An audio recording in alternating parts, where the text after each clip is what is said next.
Let's go ahead and get started. So welcome. Tell us where you're from in the chat window. So just drop in the chat window what state you're from. We'd love to sort of see. So we've got Illinois and Utah and Wyoming and Georgia and Colorado. Oh my goodness. We will make a list of all of these places their people are coming from. Let's see, a lot from Utah. Go Utah today. We love that. Idaho, New Mexico, California, South Carolina, Hawaii. Yes, and it looks like we have some classrooms from Hawaii, or a family from Hawaii that logged in too. I love that. Well, because this is going to be a fast-paced day, let me go ahead and give you some instructions. So you should either have a journal that your teachers printed off for you, or just a notebook with some plain paper, because we're going to ask you to take a lot of notes today so you can learn so much from these amazing rangers. We think that we might have the largest holiday in the parks that we've ever had. We're getting ready to go over 200 on the call, which is fantastic. Now, if we get up to 500, it'll stop, because that's just the way it is, but we hope we'll get a lot more. So again, we're going to chat when we need to. If you need to chat and ask a very important question for one of us, our two co-hosts will take care of that. We're going to ask that for right now, you don't chat back and forth with just each other unless you're chatting with a ranger. So you might have a question for a ranger, and if they are online right now, they're going to answer that. So because I want to be very mindful of our time, again, take notes, sketch what you see or hear, and we're going to get ready to start. Now, rangers, we know you like to talk. That's why you're rangers. Interpretive rangers love to speak. But for this particular day, we're going to ask you to keep it to 5 minutes or under. And we're going to start with our first ranger from Mammoth Cave. We're going to give you a second to get ready. And I've got the screen ready, and I'm waiting for our tech crew to point it to me. There we go. So go ahead and introduce yourself and tell us about winter in the park. Yes, I'm so excited to talk with everyone here. Such an awesome group of people that we have from all around the country. Friends, my name is Ranger Rachel, and I am a park ranger at Mammoth Cave National Park. And in fact, the picture behind me is a little piece of Mammoth Cave. I'm going to begin sharing my screen with you all so that I can tell you all about winter in Mammoth Cave National Park.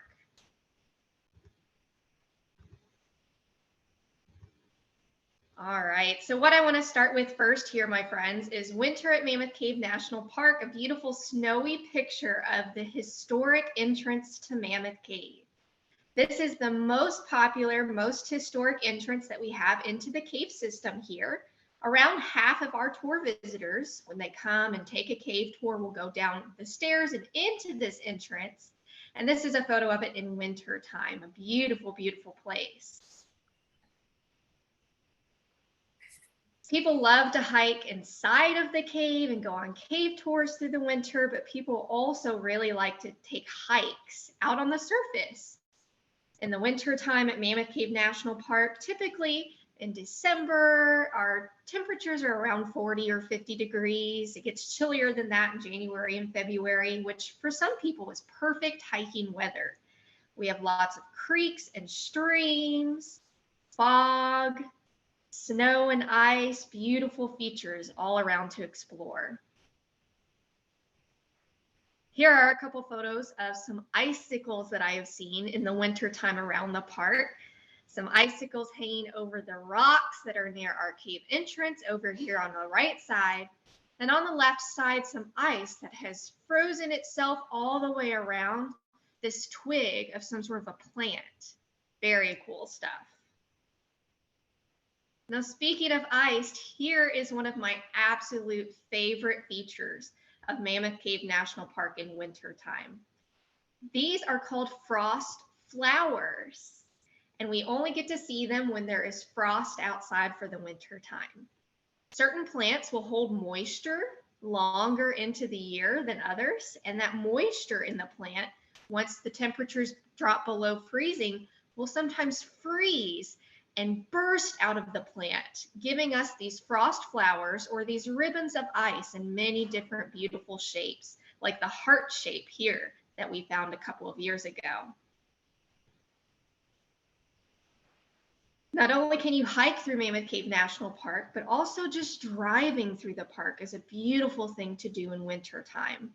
We have park maintenance that makes sure it's safe for us to visit when we've had a little bit of snow or ice. And once the roads are clear for the day, taking a nice scenic drive through the park is a way to allow yourself some beautiful scenery of all the snow and the ice on the trees, and the different forest critters coming out to play.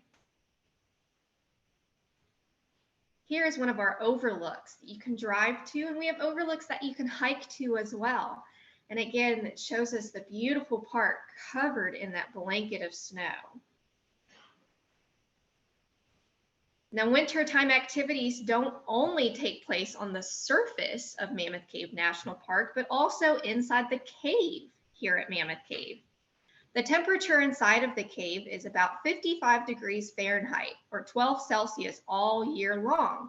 So it's always very comfortable in the cave. But in the wintertime, we do dress the cave up a little bit differently and have a few different celebrations. These pictures are from just about a week and a half ago when we held an event called the Cave Sing, an event that we have every December on the first Sunday of the month. We'll decorate the cave by putting in a Christmas tree, and we will host visitors into the cave to come and enjoy the cave scenery, but also listen to choirs or to bands perform inside of the cave.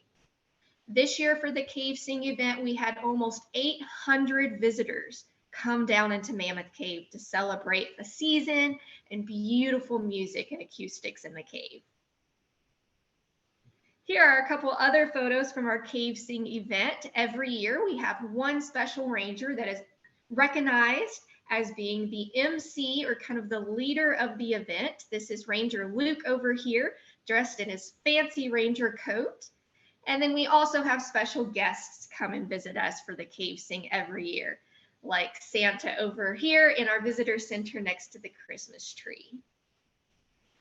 Holidays in wintertime in Mammoth Cave National Park are very, very special. No matter what you're interested in, the cave, hiking, ice and snow, or even just coming by to see Santa Claus, winter in Mammoth Cave National Park is a very, very special season. And many people from all over the world visit us every winter and make their own holiday traditions.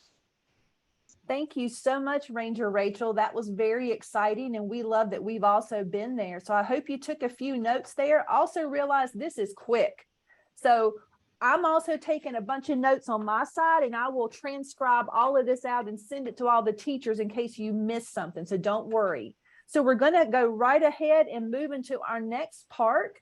So we actually have two park rangers on, but I think one of them is going to speak to us today. So we're going to look for Ranger Lisa, but I also want to give a shout out to Ranger Kate, who is actually on the call. And we know that our teachers love Ranger Kate because she's also worked in the classroom. So Ranger Lisa, welcome, and let's represent Acadia. Thank you so much. It's awesome to be here and to see all of you today. I'm just going to go ahead and jump right in. So Acadia National Park is actually located on the coast of Maine with over 4 million visits per year.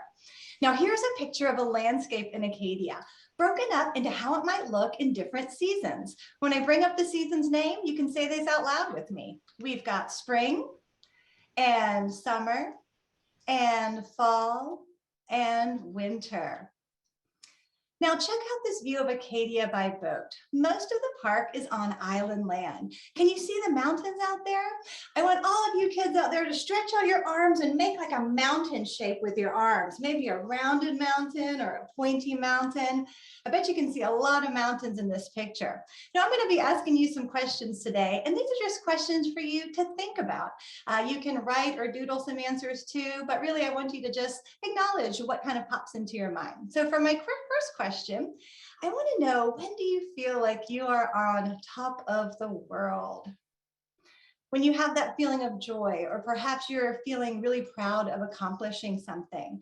Being on top of a mountain can certainly give us this feeling too. Acadia protects 26 mountains.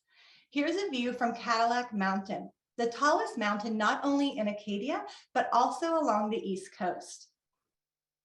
Now it's pretty cold here in the winter, and along the coast, we don't get as much snow as inland Maine, but when we do, it's quite beautiful.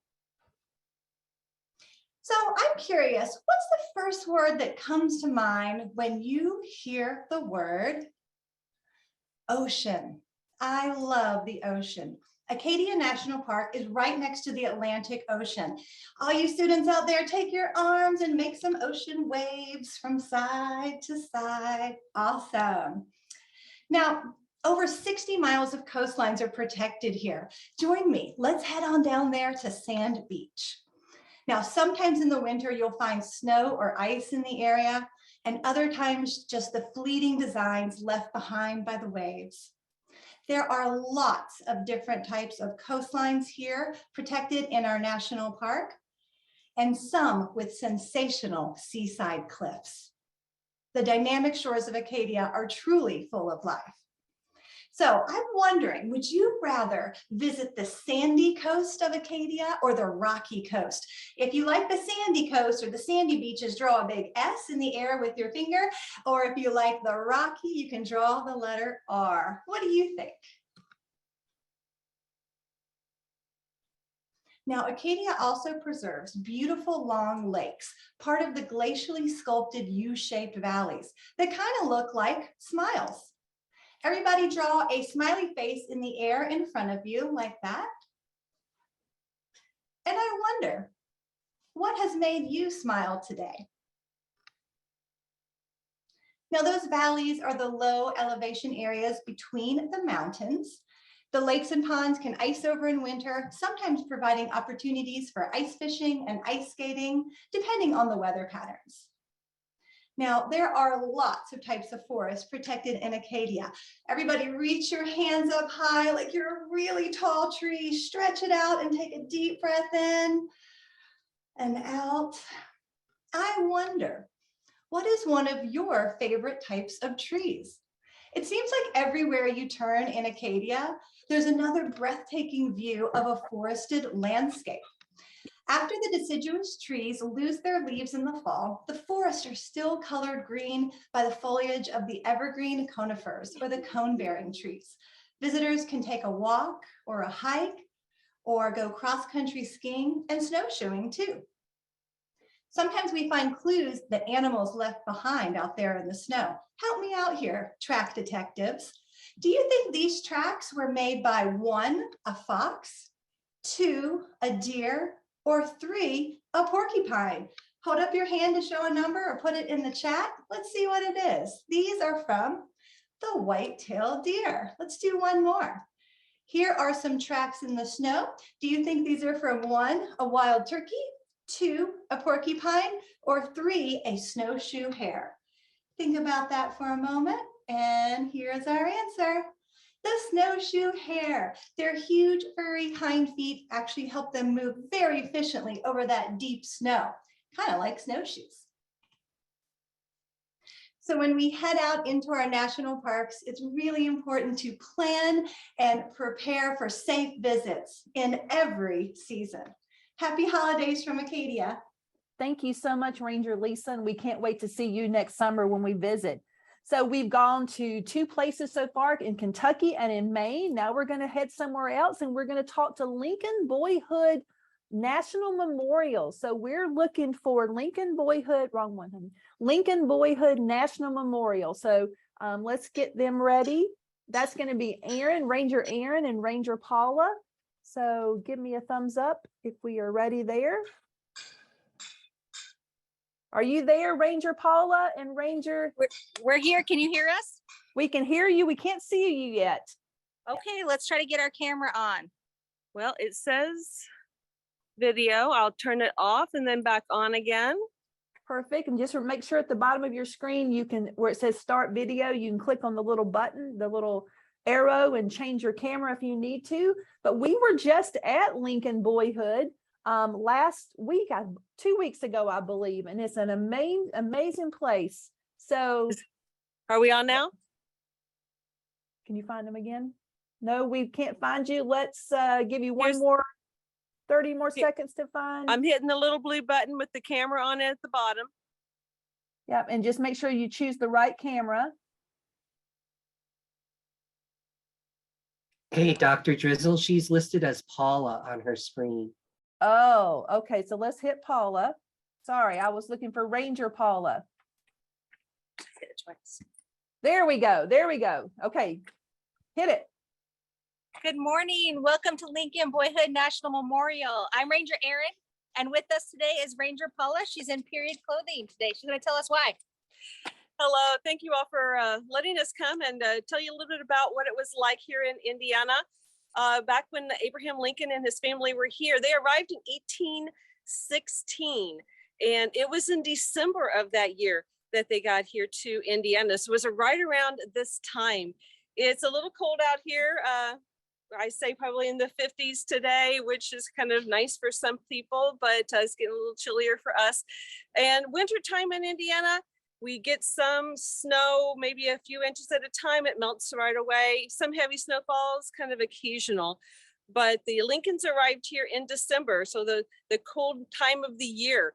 And when they first arrived here in Indiana, they set up what they called a half face camp, which is a building with 3 sides. And then it would have had a fire on that open side where they would have used that to keep warm and to keep out animals. That's what they would have lived in when they first arrived here in Indiana.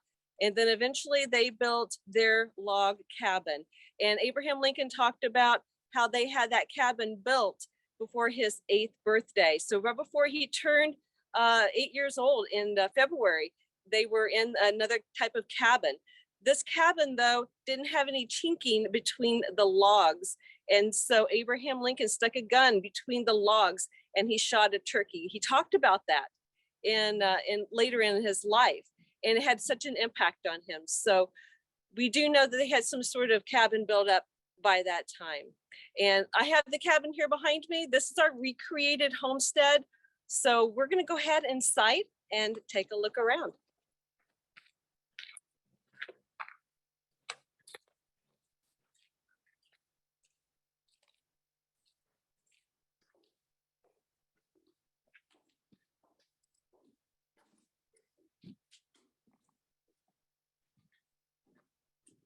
So we'll go ahead and pan through the cabin so you guys can get a nice tour. But we wanted to talk about the things that these pioneers would have done in the winter time to make it through that cold time of year. They didn't have all the modern conveniences that we have. So go ahead and type in your chat. How do you guys stay warm in the winter? What do you do in your house? Ranger Paula is going to help me read the chat. How do you stay warm in your home during the winter time? Fire, sleep, put on cold coats, Yeah, sweaters, for sure. electricity. Electricity, very good. So these guys didn't have those electricity options. They didn't have a heater that they could just turn on. So we'll look at our fire here. They would have built a fire in their home to stay warm, right? They could have cooked over this fire as well. Have you guys ever heard of anybody saying fan the flames? Watch what happens when you fan the flames. Can you guys see that? What's happening?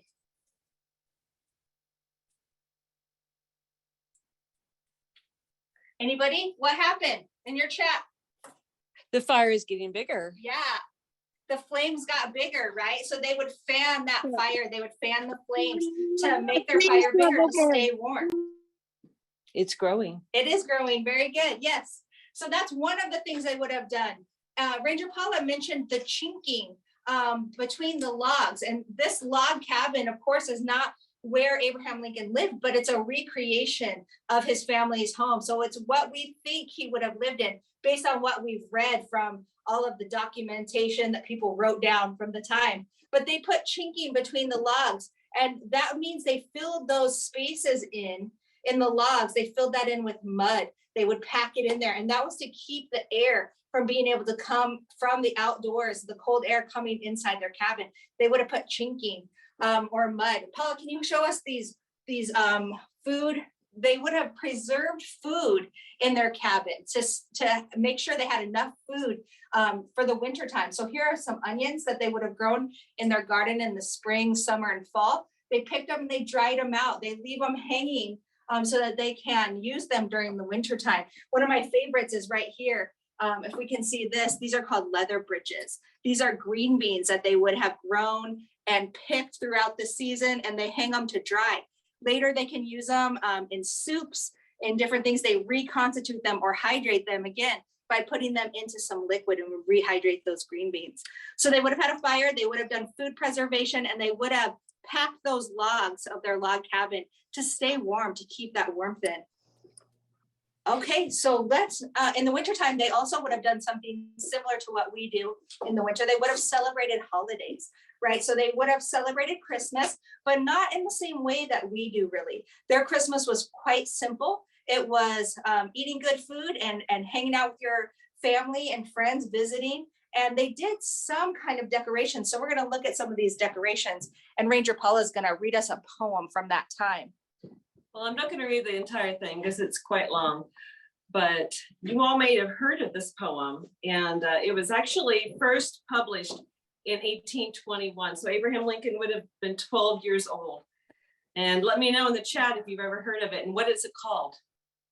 'Twas the night before Christmas, and all through the house, not a creature was stirring, not even a mouse. So 12-year-old Abraham Lincoln may have heard of this poem, "'Twas the Night Before Christmas," when he was living here in Indiana. So I think that's kind of cool when you think about it, because they probably knew and had some stories themselves. They would have gotten together with their family and friends and feasted and maybe had a few presents, mostly homemade presents. Have you ever made a gift for anyone? And if so, what kind of gifts did you make? Did you make anything maybe out of nature? We have a thing here on our table that's made out of cedar and holly. So you might have had some sort of decorations like that that you might have used in your own home. And the pioneers did that as well. They went outside and they collected pine cones and things. And what I'm doing here is I'm attempting to string some popcorn. And so they would have used these popcorn strings to decorate too. Yeah, so Yes, thank ma'am. you. Thank you so much for sharing. We're going to keep moving just because our camera took away 2 of our minutes, but that's okay. So we're going to keep moving. We want to thank you so much, and we would love to come visit you with all of your popcorn. But now we're going to move to somewhere completely across the country. So no stringing popcorn here or having a fire probably. We're going to Hawaii volcanoes. Both of my rangers, we're going to try to pin both of you up at the same time. There we go. So this is Hawaii volcanoes, and we have Ranger Jody and Ranger Glenn possibly. So let's share, and know we're just a couple minutes behind, but we'll keep moving forward. All right. Well, Mele Kalikimaka, everyone. That means Merry Christmas in Hawaiian. I'm Ranger Jody, and it's really cool that we went from Lincoln Boyhood's home to a traditional Hawaiian home here behind me, which is called a hale, H-A-L-E. And Hawaii Volcanoes National Park was established over 100 years ago for 3 reasons. One is that we are celebrating and sharing Hawaiian culture. Another is that we have a great diversity of animals and plants here, including many that are rare and endangered. And the third is that we have 2 of the most active volcanoes in the world. They're called Kilauea and Mauna Loa, and both have been erupting at the same time. So that is something that Ranger Glenn is going to share. But first I want to ask you, raise your hand if you think it snows in Hawaii. I'm looking for hand raises. Some people think so. It sounds strange, right? Well, we're going to learn a little bit more about that. It's raining today. This is our wet season. And I'm going to turn it over to Ranger Glenn.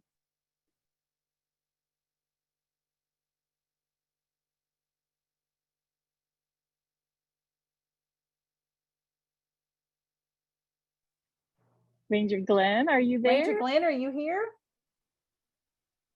He's not there. So keep talking. Sorry, I forgot to unmute. Okay, come on. There you go. All right, happy holidays, folks. I'm Ranger Glenn here at Hawaii Volcanoes National Park. I'm here to overlook right now of Kilauea Caldera. It's a bit misty right now, but you can see the rim, the darker part of the foreground over there. And as Ranger Jody had mentioned, it does snow here in Hawaii.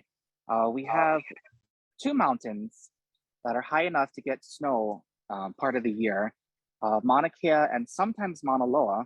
And I'd like to share with you a mo'olelo or a story about two very prominent figures in Hawaiian mythology related to these mountains. One is Pele, of course. She is the deity or the supernatural being of great power of fire and lava. And opposite to her is Poliahu. She is the deity that resides on Mauna Kea and embodies ice and snow. So as you can imagine, these two forces are very opposite to each other. And as the story goes, one day Poliahu was racing down her mountain of Mauna Kea on her sled, and she was approached by a beautiful young woman, a stranger to her. The stranger challenged Poliahu to a race down her mountain. Poliahu accepted being a bit competitive herself, so the two began to race down. It was neck and neck for a while, until suddenly Poliahu noticed that lava and fire was beginning to erupt from the earth around her. It was then that she realized that her opponent was none other than her long-standing rival, Pele. A big battle ensued up the mountain. Poliahu retreated to her summit of Mauna Kea, followed closely by Pele. Pele threw up her fires and lava to melt away Poliahu's ice. Poliahu fought back by bringing down extreme blizzards to quench Pele's fires. Eventually, the battle ended with Poliahu remaining on top of her mountain of Mauna Kea, forever capping it in snow. And Pele retreated to Mauna Loa, where she has become active again. Just 2 weeks ago, Mauna Loa began to erupt for the first time in nearly 40 years. And what's interesting is that on the same day that Mauna Loa began erupting, Mauna Kea had a winter storm that blanketed the entire summit in snow and ice. So it just goes to show that these prominent figures in mythology are still very much active today, and their rivalry still stands. And what's also cool. Go ahead.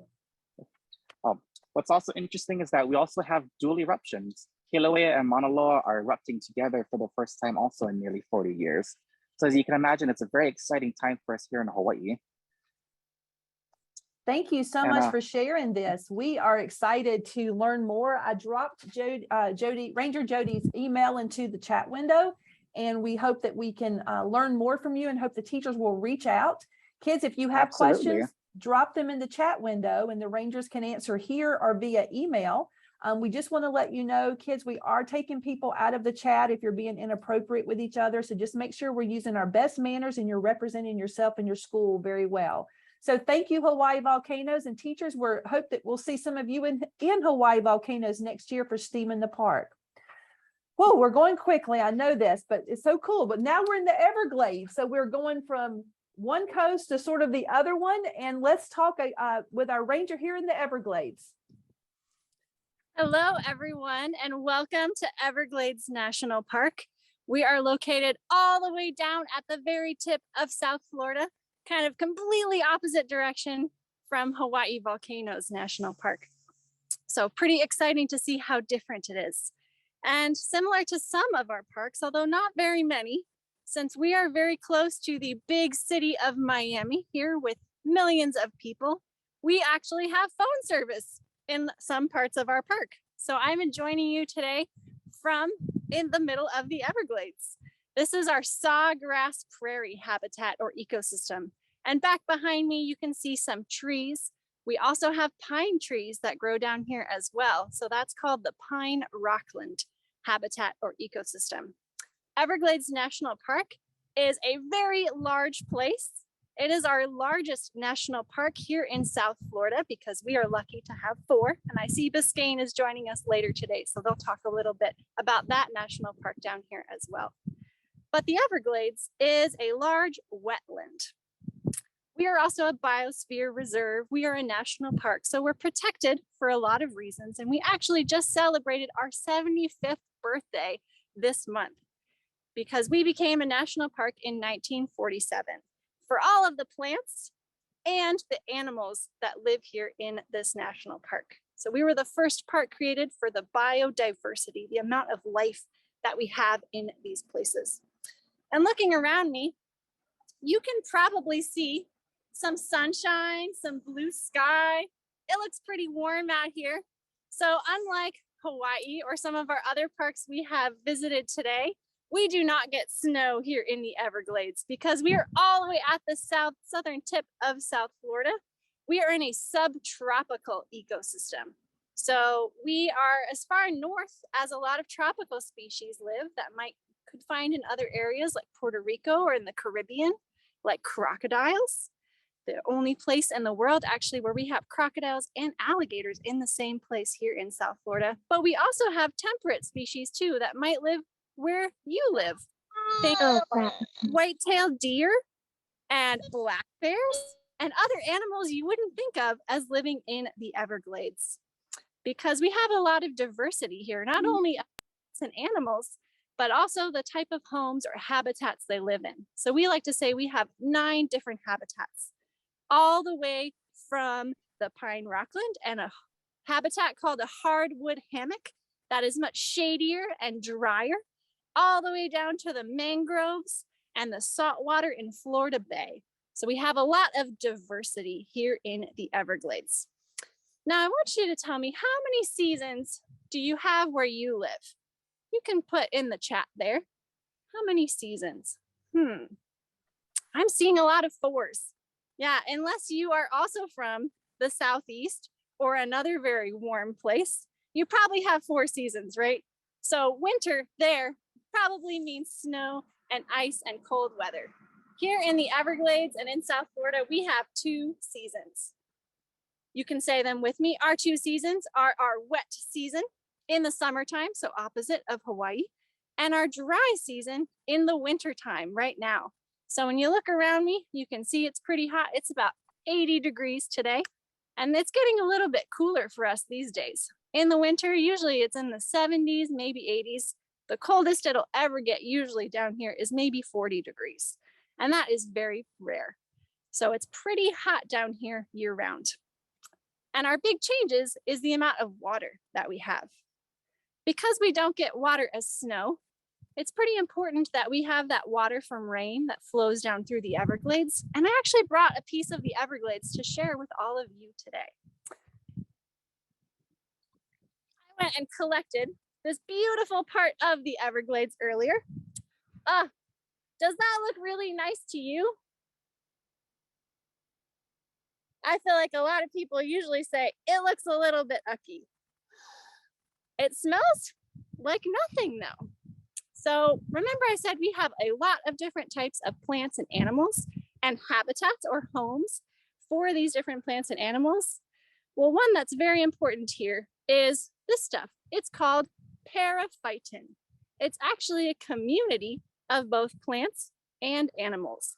It has algae and little organisms, maybe like mosquito larvae or other tiny little critters as well. And they live together here.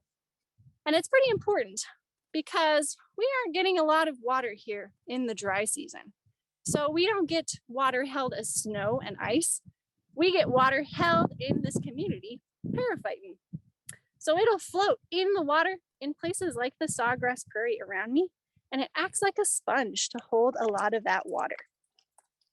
So winter here can look pretty different than in other parts of the country.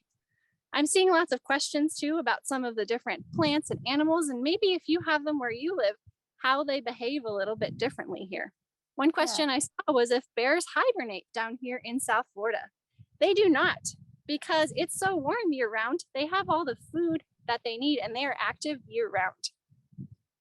Thank you so much, Ranger. We appreciate that and excited to learn more about it. If you want to drop your email into the chat window, I'm sure teachers would reach out to you. So kids, we're learning a lot here. Let's keep moving forward. We're a little bit behind, but we're going to be able to catch up. We are now at Abraham Lincoln Birthplace, National Historical Park. I'm in Kentucky. So Ranger Noel, share with us. You're muted. There we go. Can you hear me now? Yes. Can everyone hear me? Okay, great. So my name is Ranger Noel, and I'm here at Abraham Lincoln Birthplace National Historical Park, which is the place that Abraham Lincoln was born, the 16th president of the United States. Behind me here, you see the memorial building in the winter time. Isn't it pretty? We're located in Kentucky, and we are just about an hour from Mammoth Cave National Park. So many of the pictures you would have seen there, you would also see here. I'm trying to share my screen with you all. Can you all see that now? Give me a thumbs up. All right, I see you thumbsing up. So here we have Abraham Lincoln National Historical Park, located right next to Mammoth Cave National Park, as well as Mill Springs Battlefield and Camp Nelson. The park is two separate units that are not physically connected to each other. One is the location where Abraham Lincoln was born, and the other one is where he spent his early childhood before he moved to the park you would have seen earlier, the Abraham Lincoln Boyhood Home. There's a picture of Abraham Lincoln and our visitor center. Some of the things you can do here in the park are, of course, hiking. Here's a couple of our winter hiking scenic views. We took these pictures just last week, so we have a nice overlook of the hills of Kentucky and lots of crunchy leaves to step on. That's one of my favorite things about winter, is all the nice crunchy leaves. And a cabin. So our winters in the park are a little bit different than what Abraham Lincoln would have experienced when he lived here, living in a one-room log cabin. Here's a picture of the inside of the cabin that he would have been in. Does everyone see the stove? What kind of foods do you think that you would cook if you were living in Kentucky in the frontier days? Drop in the chat some of the foods you think you might like to eat if you were going to be living on the frontier and growing and harvesting all of your own food. I see beans. It's one comment. Soup. I like soup. Corn, peas, potatoes, meat, rabbit, mango stew, pork, all kinds of things. I'm glad somebody said pork, because one of my favorite things that I would eat if I was living on the Kentucky frontier is pork and apples. And here's a picture of one of our living historians cooking up a big bowl of pork and apples in some cookware, using some iron tools, a cast iron pot that would have been made maybe by a blacksmith that we also have pictured next to her. Here's a picture of our memorial building in the winter. It does get very cold here in Kentucky, not as cold as some other places in the world, but it does get just cold enough to where it does snow. And a close-up picture of that memorial building, and sometimes we get a special visitor like Abraham Lincoln who comes and sees us. Some other things that are neat to see in the park is a nice walk down to the Sinking Spring, the water source for the Lincoln family. And of course, inside the memorial building, we have that one-room log cabin that Abraham Lincoln would have been born in. This is a symbolic version of that. So it's not the very same cabin, but it is very similar, we believe. So I want you all to think about some of the things that you would have different about your life if you were living on the Kentucky frontier rather than in your modern day. So when we think of holidays, we think of maybe sugar cookies cut out in the shape of snowmen or gingerbread men. So I want you to imagine what it would have been like if you lived in that one-room log cabin. And what are some of the things that would have been different for your life that would have been different for Abraham Lincoln? All right, I think I'm almost out of time here, but if you all have any questions in the chat and you want to drop them for me, I'd be happy to answer them for you. Thank you so much, Ranger Noel. If you would, if you want to stay on and answer a few questions, we really appreciate you. And you can share your email too. If you'll unshare your screen, we hope that people can get there and visit you. So we're heading from Kentucky, and we're going to go back to, can you unshare your screen for us, Miss Noel? There you go. We're going to head back down to the end of Florida, and we're going to go to Biscayne National Park with Ranger Carey. Well, hey, Dr. Drizzle.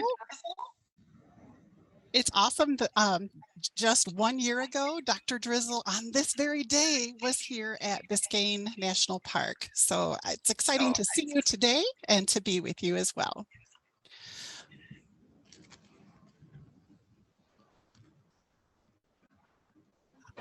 Okay. All right, let me see a thumbs up if you can see my screen. Is it coming through? All right, so you've heard a little bit about South Florida already. We want to wish you special winter greetings from Biscayne National Park. Oh, and my control. No. Let's see.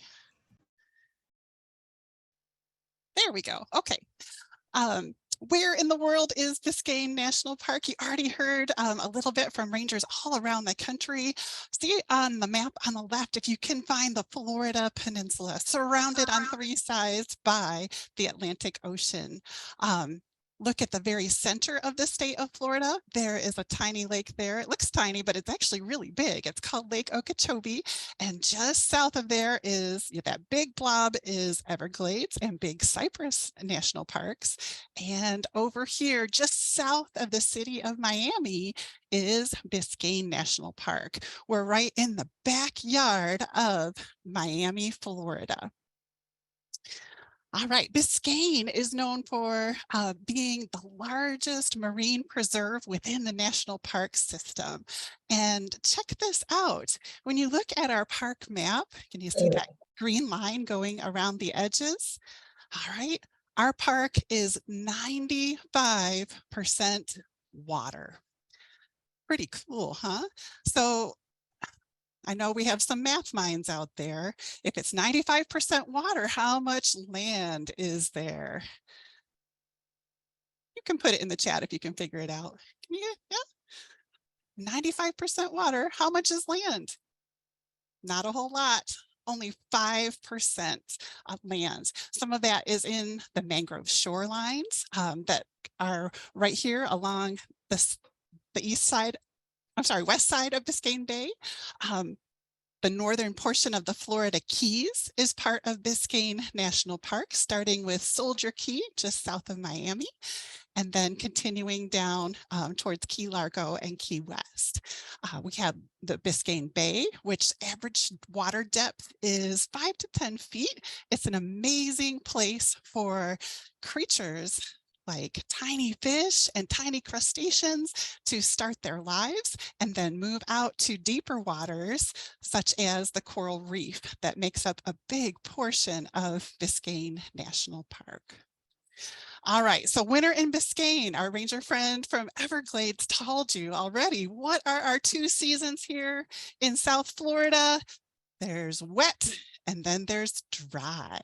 All right, so checking out the chart here, you can see our wet months. The green shows you where the precipitation comes. So that shows you how much rain we get. It's all in the summer months. And then right now we're hitting into that dry season. I'm curious, what temperature is it at your place today, wherever you are from?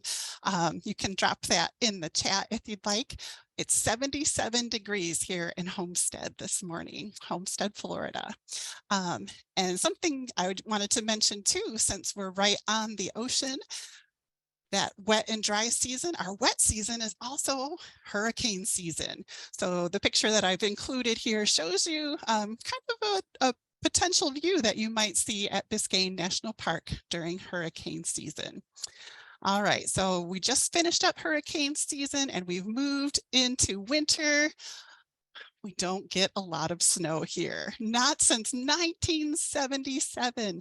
45 years ago was the last measurable snow here in South Florida. But we do have some native plants and animals that give us a little hint of winter here at Biscayne. A common shrub that's found in the understory of that 5% of land is one called snowberry. Can you see its snow white berries that come out in the winter months? All right, so since there's no snow in South Florida, Santa has to get a little creative. Yeah, the sleigh doesn't work so well down here. So he uses some different types of transportation, including scuba diving and snorkeling. Those are two very popular uses of the waters in and around Biscayne National Park. All right. If we dive a little deeper, as we said, there's no atmospheric snow here in Biscayne, but if we dive under, there is an interesting thing called marine snow. This is all the things that filter down to the very bottom of the ocean. So things like little bits of dirt and maybe little bits of creatures that are not living anymore, and actually some of their poop is part of this as well. So this marine snow settles on the bottom. We can't see it from the land, but if we dive down deep, we can get that hint of winter. All right, we love the winter season so much here at Biscayne that we keep up our park lights all year round. These three beautiful lighthouses are Do you see around Rocky Biscayne Mountain National sleeping? Park.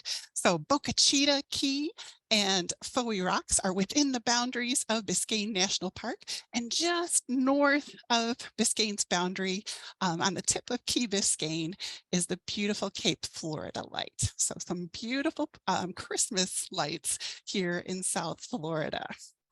All right, well, here's another native plant. How many of you like cinnamon and gingerbread during the holiday season? Yum. All right, well, don't have cinnamon sticks here, but we do have a plant called cinnamon bark. All right, so when you scratch it, it smells kind of sweet and spicy, just like that cinnamon. All right, a couple other cool native plants here in Florida. Check out Christmas berry and mahogany mistletoe. What do we do under mistletoe? You find your loved one and give them a big kiss. Thank you, Ranger Carrie. We're going to ask if you will please share your deck with us, and we will send that out to kids so we can keep moving, but we appreciate all of the things you've shared with us today. Thank you so much. All right, thank you. We are going to head now to the Smoky Mountains with Ranger Nicole. So Ranger Nicole, if you will unmute, and we're going to find you. Carrie, can you please unshare your screen? There you go. Okay, now Ranger Nicole from the Great Smoky Mountains. Hi, everybody. I'm Ranger Nicole, and I'm calling you all the way from Great Smoky Mountains National Park. I'm going to share my screen with you so you can see what Great Smoky Mountains will look like in just a few weeks. And today we are going to talk about what bears are doing right now and how they're preparing for the winter season. Does everybody see my screen? Okay, perfect. Well, Great Smoky Mountains has one of the largest protected areas in all of the eastern United States. We let black bears live wild and free in their natural habitats. Populations of bears can vary, but biologists in the park estimate that over 1,500 bears live here. That gives us about 2 black bears per square mile. Black bears are one of the largest predators living in Great Smoky Mountains, but they're omnivores, so most of their diet is plants. About 85% of black bears' diet comes from berries and nuts. They eat insects and animal carcasses whenever they're available. During the fall months, bears eat and drink almost non-stop. They can forage for nuts and seeds for over 20 hours in a day. This is all a race against the clock as they're trying to put on weight and prepare for winter and hibernation. We call all this eating hyperphagia. So they spend most of their winter months in the dens, and this is to avoid being really cold and also the lack of food. So it's really important that black bears have a lot of food during the year because they use all the fat that they store in the summer and the fall. They use all that fat as energy to make it through the winter. So they make their dens in hollow logs or trees or under root masses, sometimes little cracks and rocks, or sometimes really high up in a tree. Most people forget to look for bears up in trees. So while they're sleeping, their body temperature drops, their heart rate and their breathing drops as well.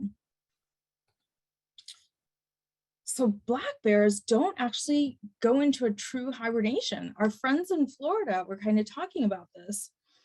The length of their denning depends on where they live, but it also depends on whether it's warm enough or whether they get disturbed. So some black bears can be in their den for months or weeks, and some maybe even just for a few days. While the black bears are in their dens, baby black cubs are born. So when they're born, they're only about the size of a soda can. So that's really tiny and adorable. These same black bears, cubs, they'll come back to the den with their mother next winter. They only leave their mother after they're over a year old, and that's why we call them yearlings. So black bears will start coming out of their dens around springtime, but mother bears that have cubs, they'll wait a little bit longer till it's a little warmer, and we'll start seeing mother bears and cubs come out in late March or early April. So bears are able to make it through these winters and through the rest of their year by having all of these natural foods. So as park rangers and as stewards of this land, we try to educate people that they need to never feed the wildlife. We need to dispose all of our food and our garbage scraps into bear-proof dumpsters or take it home with you. A fed bear is a dead bear, so we don't want bears eating any human trash.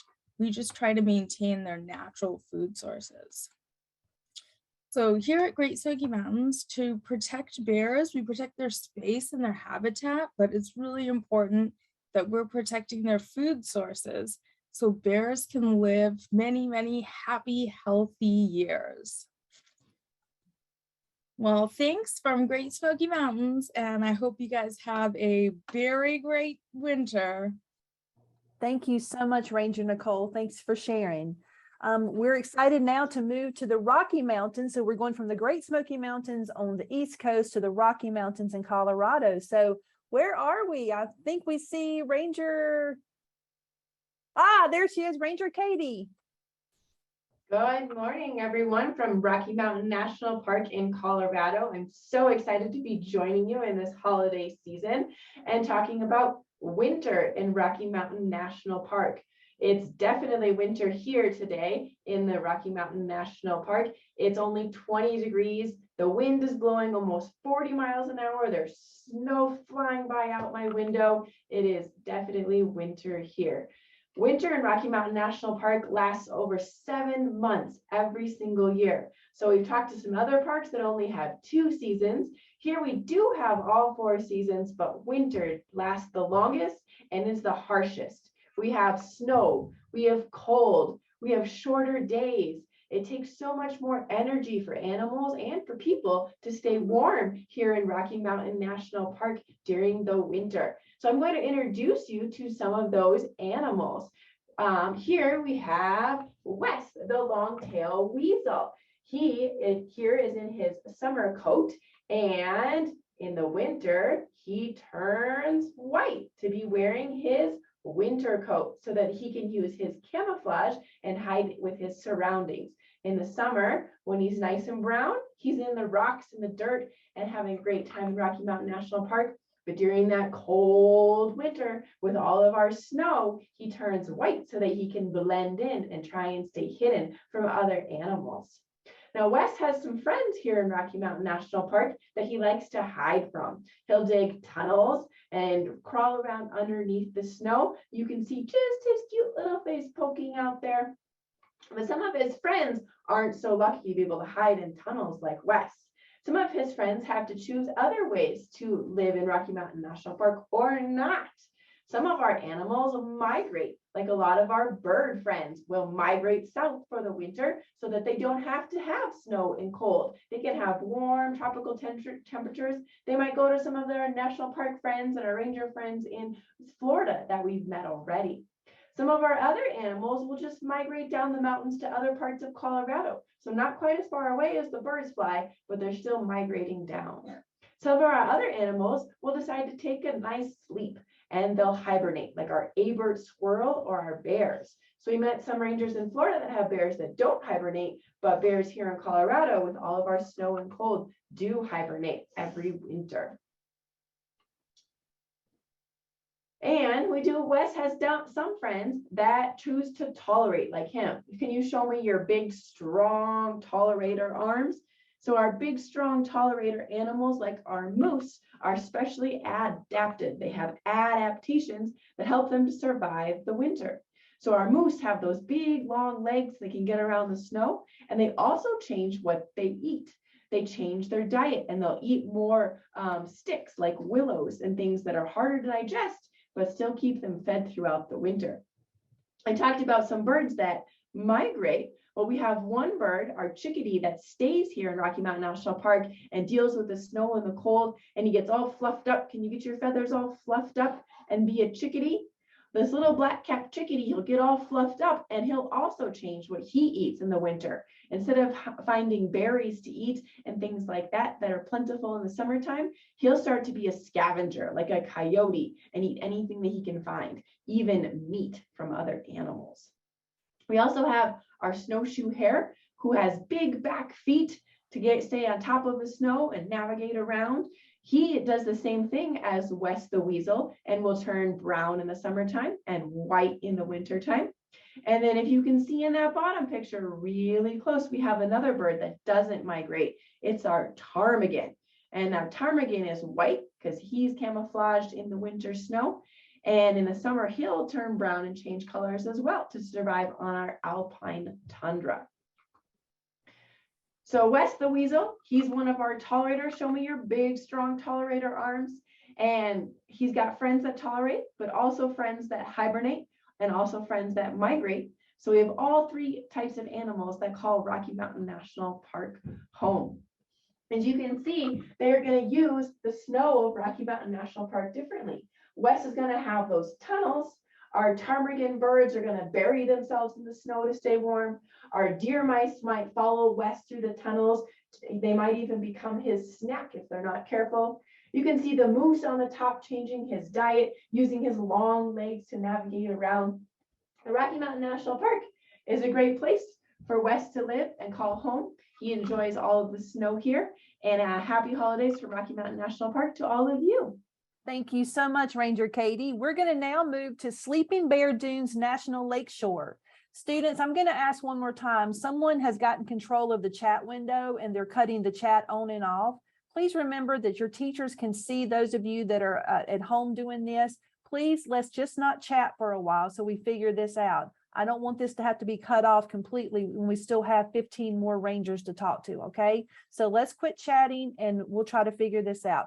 Thank you so much, Sleeping Bear Dunes. Let's do it. All right.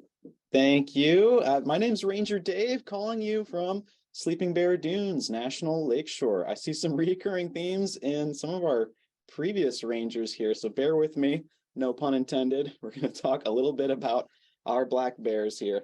But first, I want to talk a little bit about our park, kind of show you where we are. Not everybody's heard of Sleeping Bear Dunes.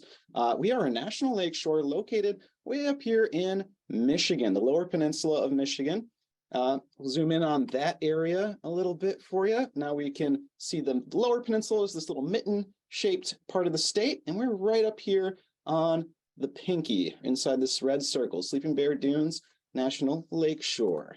And here's a little more detailed map of the park.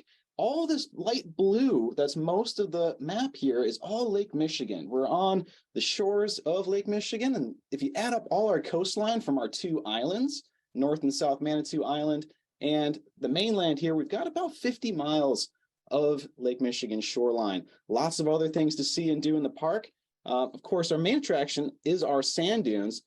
This time of year, we have ranger-led hikes where rangers will take people out into the park. We have visiting groups of students that'll come to and learn all about what's going on in the forest this time of year.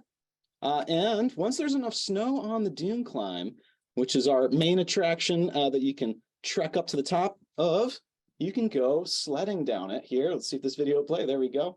Oh, it's a little choppy, but this is even starting from part way up. Start all the way from the top, you're going to really be zooming by the time you get to the bottom of that. All right. Our wildlife, some of them, as some other parks have talked about, migrate to different parts of the country, but some are sticking around, including these white-tailed deer that are out in the park, and of course, our black bears. So ours don't get nearly as big as those in Great Smokies, who you heard from just recently. Our black bears stick to around 300 pounds maximum. There's just not as much food as there is down in the Smokies. At Sleeping Bear Dunes, though, they still have that adaptation during this time of year. And I want to start, maybe dive into that word a little bit. Does anybody have a definition for what an adaptation means? Even if it's just a word or two, go ahead and type it. If the chat's still working, I can look at that. What do you think? What is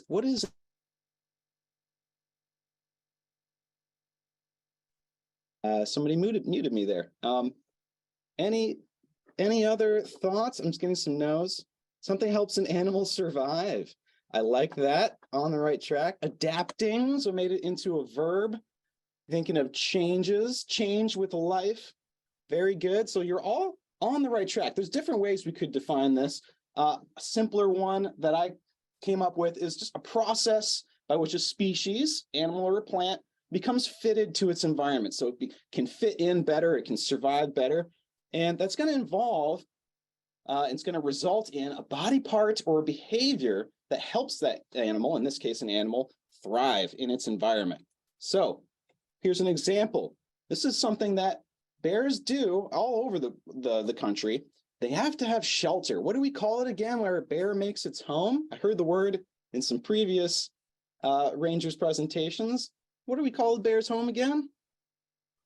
Go ahead and type it in the chat. Oh, somebody's sharing over top of me. Yes, a den. So, and I saw somebody said a cave too. So that's an example of a den. A den is really, can be a lot of different things. It's any space that's just big enough for that black bear to fit, right? So a cave is a great one. The first thing that comes to mind, usually, we don't have a lot of caves in this part of Michigan. So more likely it's going to be underneath a big hollowed out tree, maybe perhaps, there we go. Maybe under in the side of a hill, kind of under some roots, just big enough there for that bear to fit. Or maybe it looks like this hobbit hole over here. These are all examples of bear dens. So adaptation, here's a body part adaptation. What body parts do bears use to make their den? Because sometimes they find it not quite big enough. What do you think they're going to use to dig their den out? I bet you know it.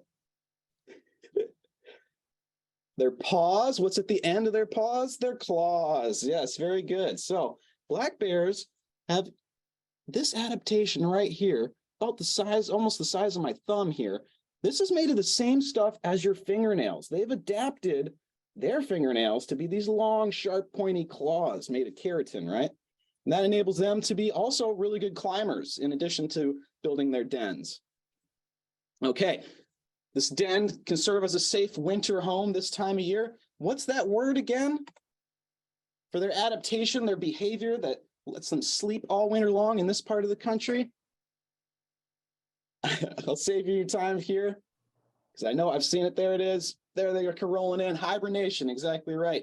So in this part of the country, our bears are taking a deep sleep. They got no food or water, reduced alertness, not going to wake up very easily.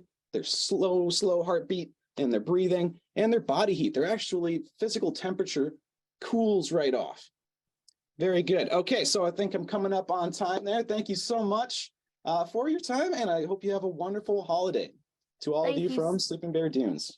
Thank you so much. We hope to visit you very soon. I don't believe that Santa Monica Recreation is on. If they are, you can just let me know very quickly. If you are, you can unmute. Yep. You are? Okay, great. Can you tell me what you're listed as? We can't find you. I can't go on I'm chat. here as Samo, Ranger Samo Brianna. Ranger Samo Olivares. Okay, thank you so Yeah, much. Yep, Ranger Samo Olivares, and we also have Ranger Samo Brianna. So there's two of them. We'll try to pin both of you there. Okay, let's do it. Okay, all right. Well, without any further ado, welcome to the Santa Monica Mountains National Recreation Area, Where the mountains meet the sea. I'm Ranger Brianna. and I'm Ranger Adalio Olivares. We are representing one of the most biologically diverse places on the planet, bordered by Los Angeles, one of the largest cities in the United States. And year round, we have a lot of things to do in our area. And even though this may be a summer destination, the winter is filled with just as many opportunities for you to come out and explore. We're broadcasting from different ends of our transverse mountain range. Ranger Adderley, did you know that our transverse mountain range is one of the defining features for our Mediterranean ecosystem? Yeah, actually, Ranger Brianna. And can you share with the folks here what that exactly means, or if you can break that down? Of course, it means that our coastal mountains run from east to west. Where I'm broadcasting from today is on the western end of our mountains. And I'm coming in from all the way on the eastern side, closer to Los Angeles, which happens to be, again, a large city, or Santa Monica Mountains local neighborhood or area. And one of the many phenomena that you can experience out in our mountains is the Mediterranean type of ecosystem, which is only found in 5 places around the world, which include Chile in South America, South Africa, the Mediterranean basin, as well as Southwest Australia. Ranger Adderley, is winter the same or different for all Mediterranean ecosystems? I would say yes and no. I'm not sure if this visual will come in closely, but again, with those 5 different regions found across the world, I would say yes and no. We have similar conditions, but for example, right now, Chile, South Africa, that again, portion of Australia are actually entering into their summer season. Whereas here above the equator, like ourselves, as well as the Mediterranean basin, are now entering into our winter season. Wow, that's really cool. How about you show us what this winter day looks like? Sure, Ranger Brianna, but how about you kick it off for us? Oh, okay. All right. So I just checked and it's 50 degrees Fahrenheit. Well, that's pretty cold for us here. In other places, that probably feels nice or even warm. We have mild winters here. So today, in this sunny weather, it's pretty typical. The only thing that's missing is rain. That's right. Winter is our rainy season. In a normal year, we should receive 10 to 14 inches of rain. However, we are in a drought, so our rainfall has been light. Well, I know behind me here, on my end, I'm about a 2-hour away drive from you, Ranger Brianna. And this is what the day is looking like for me. I'm actually in front of one of our partner sites, which is with the Audubon Center at Debs Park here close to Northeast Los Angeles. And it's about 50 plus degrees here. And I've been trying to observe one of my favorite migratory animals, which is that of the cedar waxwing. I have yet to find any munching on some toyon berries, but hopefully to do so soon. And many animals spend their winters in our mountains or just use our area as a flyway of many reasons, right? Just like our monarch butterflies as they float around. And it really starts to look like winter when you start seeing these different animals interacting with their environment or with this environment. I know what you mean, Ranger Adderley. For me, it's when I see the sycamore leaves drop and the coyote brush go to seed. The one that I Check it thought out. was really good was the Lincoln Boyhood I'm Home. here Was it in our front friends of a from Biscayne? seasonal pond. Yeah. The last one that I watched. Once we get our rainfall, this will turn into a cool habitat for Yeah. nature and wildlife. Ranger Adderley, what winter activities do you like to do? You know, I would say here, I love to go during this winter season when it's not too hot in the desert to take my familia out to Joshua Tree National Park nearby. And so being able to teach my children about all these different things around them, again, having them create their own personal connection to nature, as well as the communities around us here, really makes the space have a very special place in my heart. Again, much like out in the desert nearby, our mountains where you're at and where I'm here have such a large amount of diversity in such a kind of a close vicinity between nature and the city. What about you, Ranger Brianna? What interests you, or what are you doing on your end? For sure. So I like to share native plants and their habitats with other people.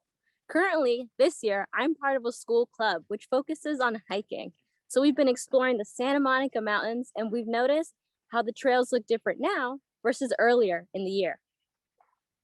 Thank you so much for sharing. I hate to cut you off, but we need to keep moving to get the other people on. But this was wonderful. If you will please share your email address in the chat window if you can, and we will share it out with kids. And we will talk to you guys soon. Thank you so much. Thank you. We would like now to move to Birmingham, and we're going to be talking to Ranger Cat. So Ranger Cat, if you will, there you are. Great. Let's do it. Hi, everyone. My name is Kat, and I work at Birmingham Civil Rights National Monument, where not all gifts come in packages. So my park celebrates the gift of civil rights, and civil rights are things that really protect all of us, so that no matter what you look like, who you love, what religion you believe in, everyone deserves to be treated fairly. And I can think of no better gift than that. So today I'm going to read you a story about children like you who marched so that everyone could have these civil rights. And it's called Let the Children March. As I read the story, I want you to write down in the chat one gift that you've received that hasn't come in a package.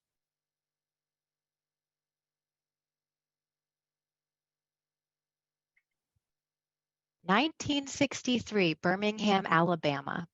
I couldn't play on the same playground as the white kids. I couldn't go to their schools. I couldn't drink from their water fountains. There were so many things I couldn't do."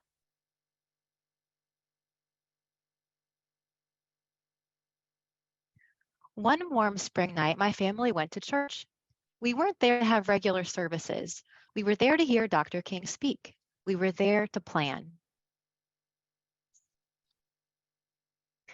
He wanted to raise an army of peaceful protesters to fight for freedom.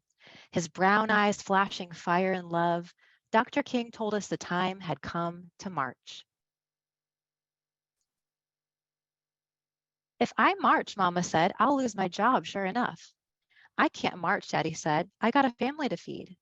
The weight of the world rested on our parents' shoulders, but this burden, this time, did not have to be theirs to bear. "I don't have a boss to fear," my brother said, "or a job to lose. We can march this time. We'll be Dr. King's army," I said. "I'll be fine, Daddy," I promised.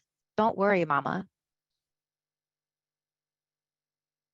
Dr. King didn't like children being put in harm's way. He was a daddy too, after all. But he said that though we were young, we were not too young to want our freedom. Let the children march. They will lead the way. On May 2nd, 1963, a sunny Thursday, boys, girls, brothers, sisters, cousins, friends, we all met at the church dressed in our best, feet ready. In a silence so loud that all I could hear was my racing heart, we began to walk. Hand in hand, we marched, so frightened yet certain of what was right for freedom. The path may be long and troubled, but I'm going to walk on. Would I be hurt? Would we be heard? Would it all be worth it in the end? I wanted to run from the angry faces in the crowd, run from danger, run from fear.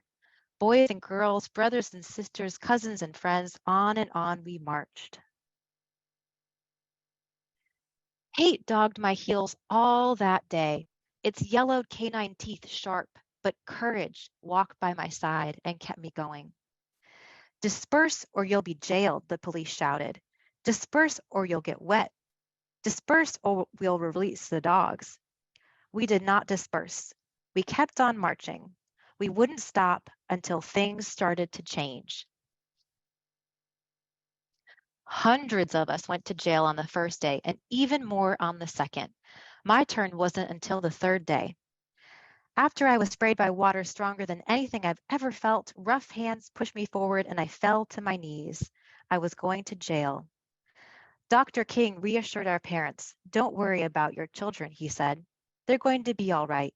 Don't hold them back if they want to go to jail, for they are doing a job for not only themselves, but for all of America and for all of mankind." That night, crowded into a cell too small for even half of the kids, we sang, "We Shall Overcome." Our parents couldn't be there with us, but still we sang, wrapped in the proud and loving arms of our ancestors.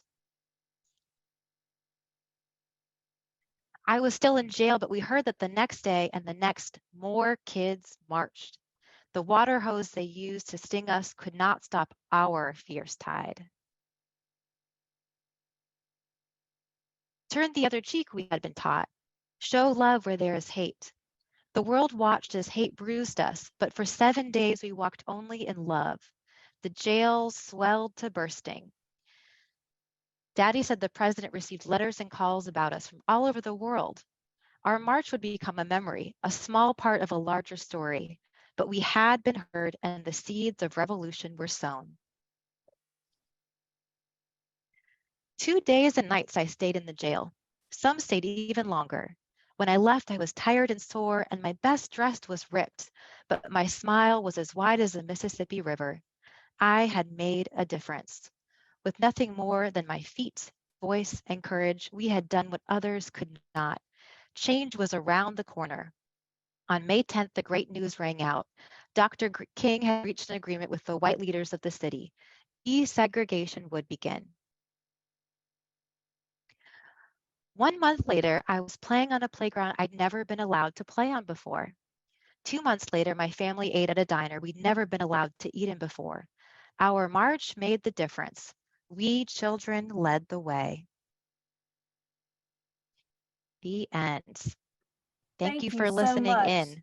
That was a beautiful, beautiful story, Ranger Cat. And we just dropped the title of that into the chat window for the teachers to find. So thank you so much and happy holidays. Happy All right, holidays. we're moving now to Olympic National Park, which is in Washington. Ranger Dean, thanks for coming.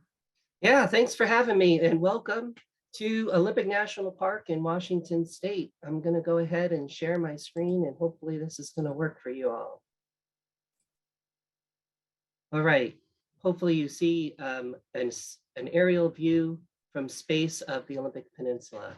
Can you give me a thumbs up if you can see that? Yes. Great, thanks. So we're on a peninsula as well, not quite as big as the Florida Peninsula, but the Olympic Peninsula up here in Upper Washington State.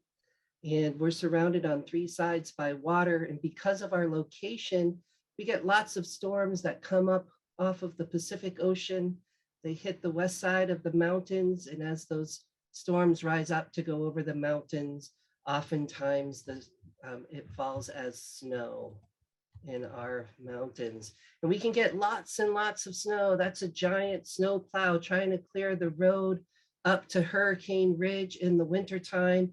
If you were to visit Olympic National Park in the wintertime, you could come up and you could build a snowman with your family, or maybe you'd like to go snowboarding. We've got a small ski area here, or you can just get a sled and you can go sledding up at Hurricane Ridge.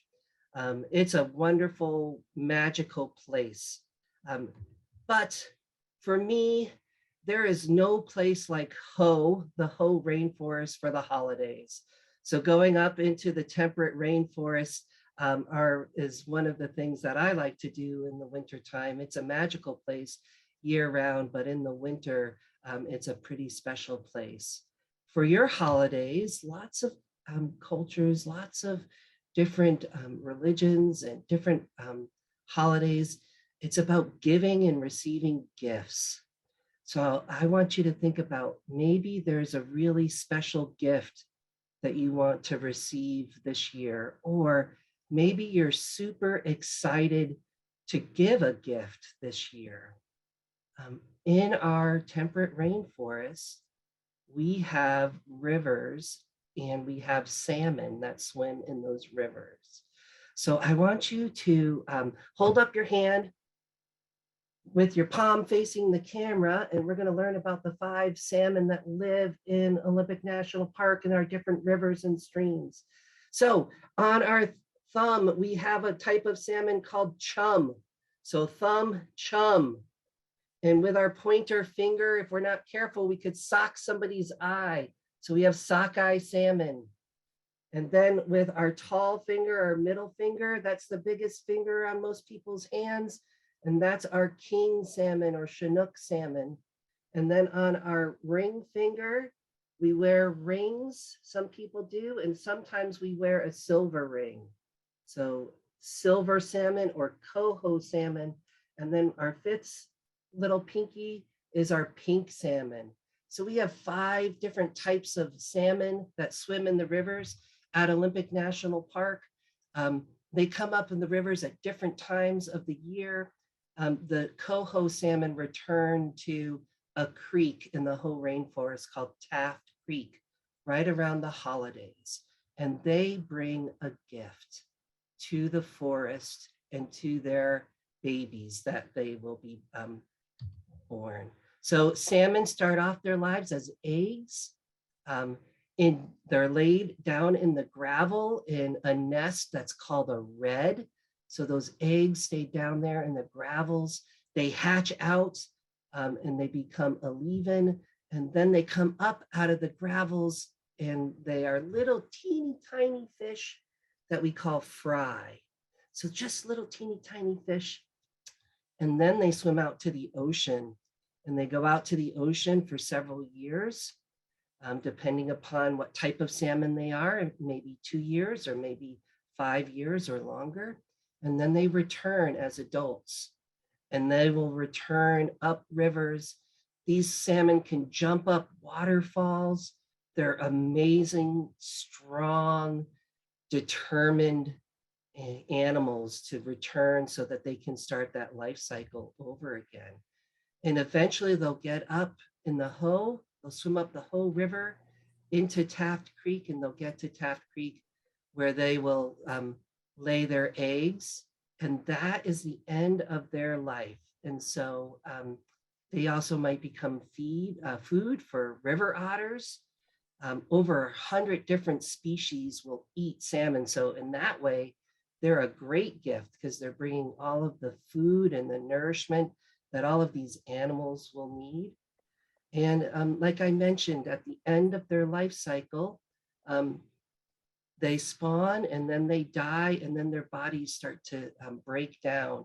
And they might be scavenged, like the bears that we've heard so much about, or birds that we were talking about might come down and eat those little bits and pieces, mice and all sorts of animals. The bears will actually drag the salmon into the forest.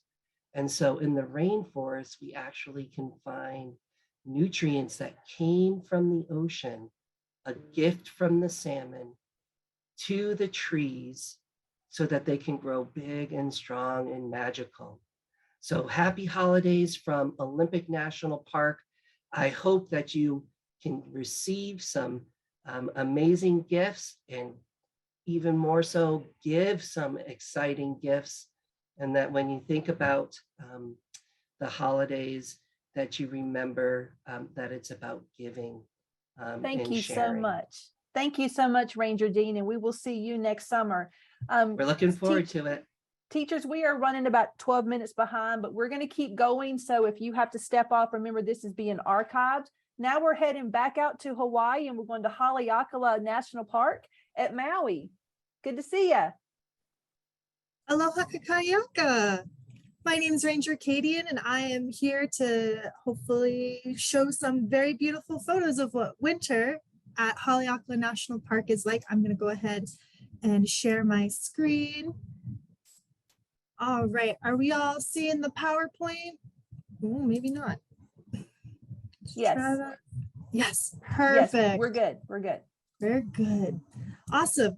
So here at Haleakala, winter is, or in Hawaii, winter is known as Ho'oilo, and it's our wet season. So we get rain, we get rainbows, and our park is actually divided into 2 districts. So in our Kipahulu district, that is our coastal district, we're wet and rainy, we have rough seas, there's higher winds, cooler temperatures, and lots of rainbows, which is really amazing because a lot of people don't realize when they come to Hawaii that rain is a good thing. Without the rain, you don't get your waterfalls and you don't get your rainbows.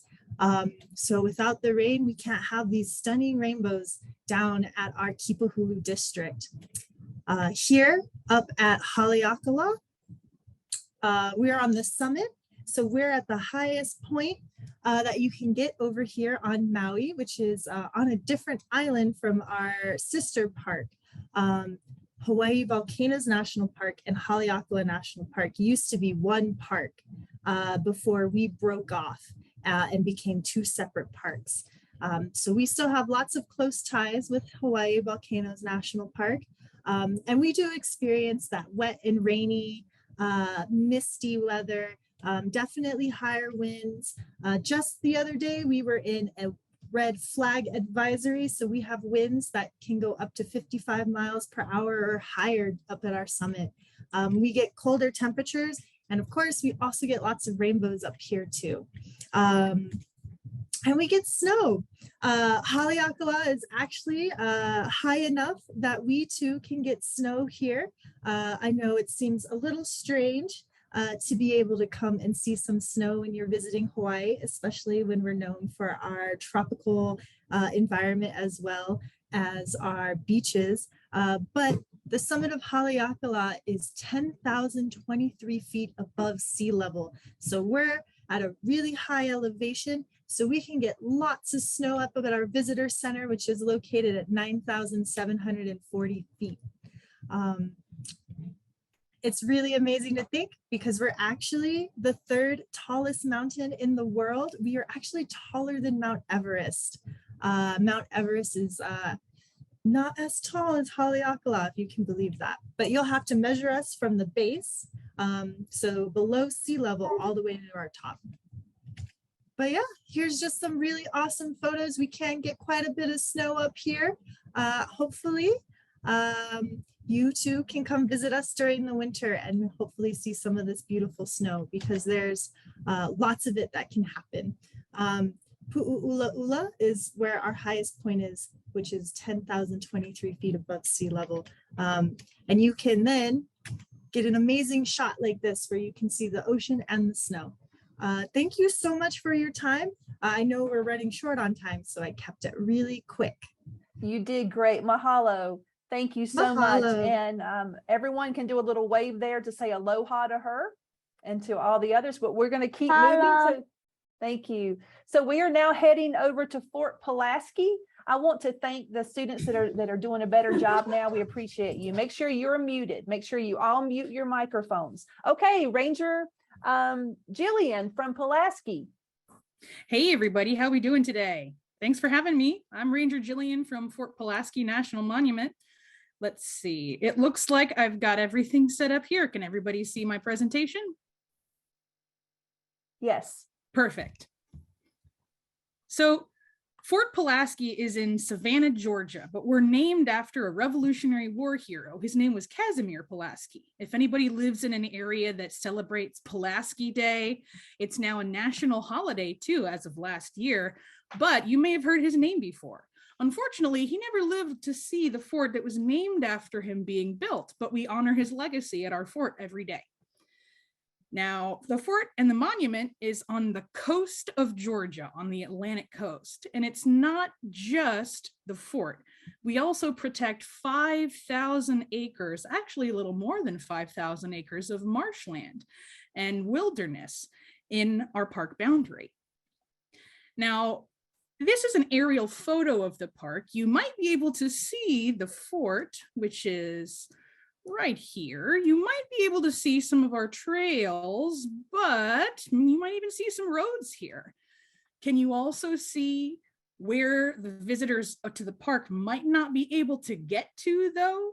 There's plenty of places that the public can't see but are still worth protecting. And whether it's people or animals that live or visit in the park, we make sure that the park's safe for everybody. Now, Fort Pulaski itself took a long time to build. From 1829 to 1847, a full 18 years. It was part of a system of forts built to protect us when the United States was still a very young country.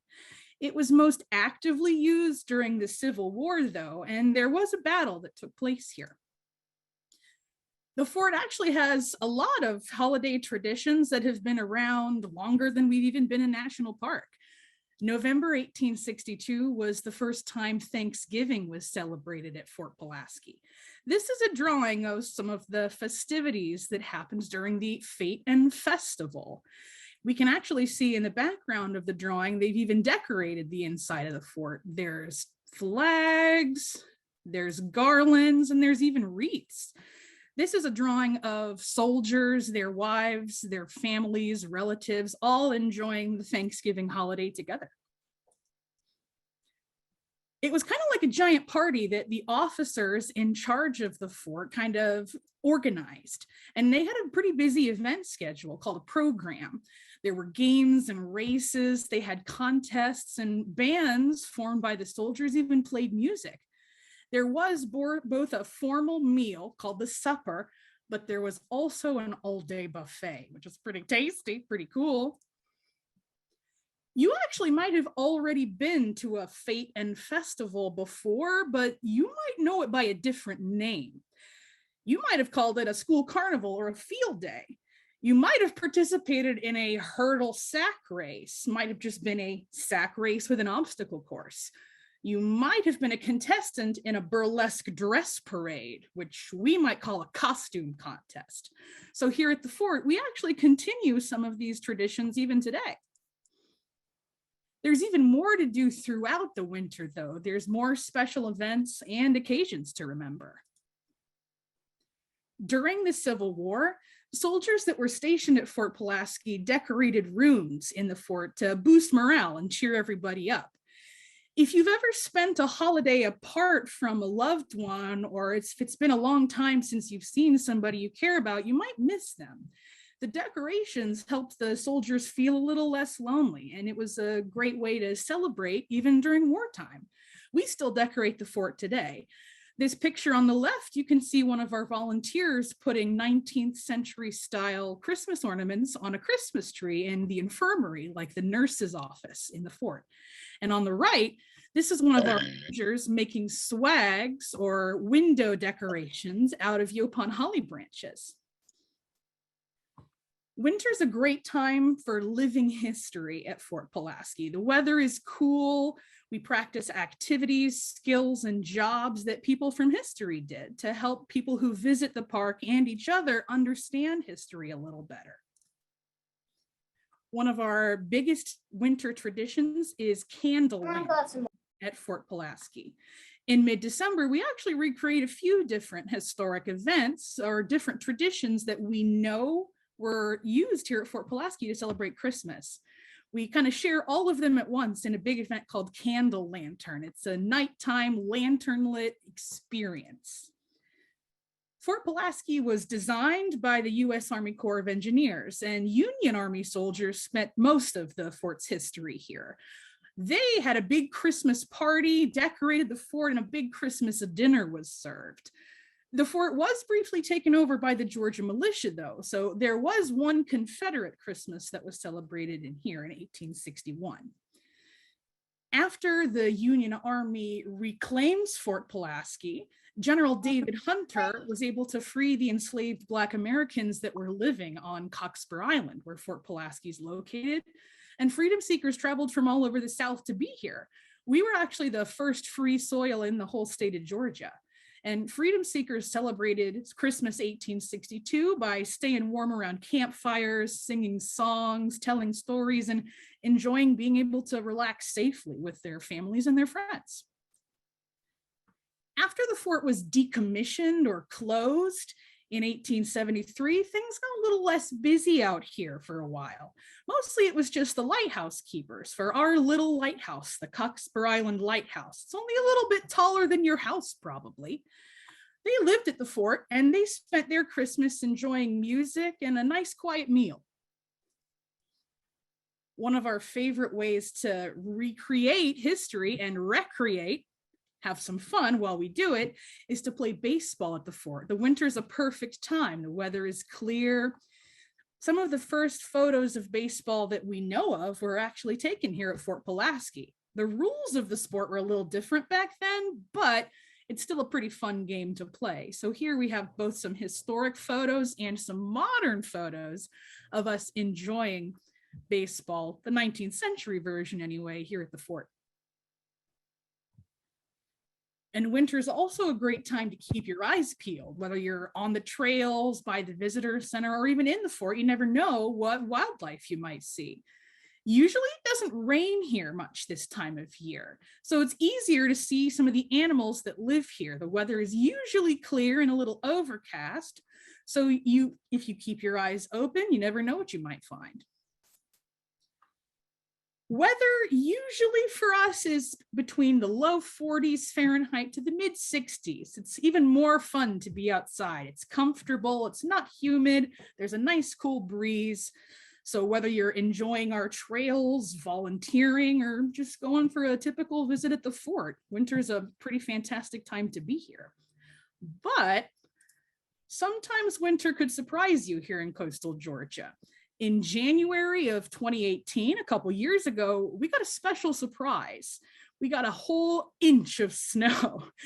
Now, that might seem like a whole lot of snow to most people, but that was record-breaking for us. We hadn't seen that much snow on the ground in over 30 years. So it was a pretty special wintertime present for us here at Fort Pulaski.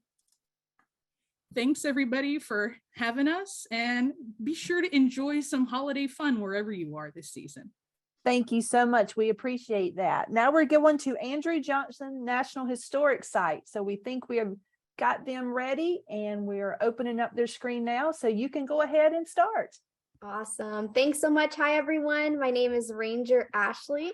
Going to get my screen shared with my pictures I have ready. All right. Does that look good, Dr. Drizzle? It looks amazing. Thank you. Awesome. Thanks so much. I'm excited to share with you all a little bit about the park that I work at, Andrew Johnson National Historic Site in Greenville, Tennessee. But first of all, where is Greenville? I have Tennessee outlined in green, and that gold star will show us just about where I am in the world in Greenville, Tennessee. So here, we will get snow in the winter a little bit. It's pretty mild. We do have our 4 seasons: winter, spring, summer, and fall. And the falls are beautiful here. We haven't gotten any snow on the ground here yet in Greenville, but we can see them on the Appalachian Mountains on the cold, snowy mornings sometimes. So we'll get a little bit of snow, and I've chosen our snowy pictures from the past to show you all around the park. Does anyone know who Andrew Johnson is? He was our 17th president, and we heard from the amazing rangers at the Abraham Lincoln sites earlier. Andrew Johnson was actually Abraham Lincoln's second-term vice president, and Andrew Johnson became president when Abraham Lincoln was assassinated. So he was our 17th president of the United States. And pictured here, we also have our First Lady, Eliza Johnson. So here at Andrew Johnson National Historic Site, we tell about Andrew Johnson's life and history, his family, his political contemporaries, and we talk a lot about a difficult history, including the Civil War, slavery, and Reconstruction. And so there's a lot to see and a lot to learn for a small park. Every park, as you've been learning, is unique and important in its own way. And so Andrew Johnson National Historic Site is one of the 423 units of the National Park Service. We're designated as a National Historic Site. We have a number of historic structures to see throughout the park that we preserve and protect as part of our mission of the National Park Service. So in the middle, we have this wooden structure with a red brick chimney. That is the tailor shop that Andrew Johnson owned. A long time before he became president, his first job ever was a tailor. This was before he became a politician. A tailor is someone who makes clothes by hand. He would sew clothes. He would make suits, jackets, pants, and vests and other items of clothing made especially for each individual that ordered them. And so he would use big scissors, big shears, and cut materials out to make clothes. Can we take our tailoring hands and shake them out really good? If you've ever been working with scissors for a long time and have been cutting, your hands will get sore and tired. So shake out those tailoring hands and get a good stretch. The picture on the left of the screen is a small gray building with a red brick chimney as well. Part of our site, we have a birthplace replica, and that shows what it looks like, what Andrew Johnson may have been born in. He's actually not from Tennessee. He was from Raleigh, North Carolina. And so that is a replica near our site that shows what it looks like that he would have been born in. And then the picture on the far right, another brick building, a red brick building with 4 rectangular windows and chimney as well. That building is called the Early Home, and that upper left window is actually where my office is. So I usually sit up there and we'll work on these programs. So we have so many buildings. We have more to see. The next one is the Andrew Johnson Homestead. Have you ever been to a president's house before?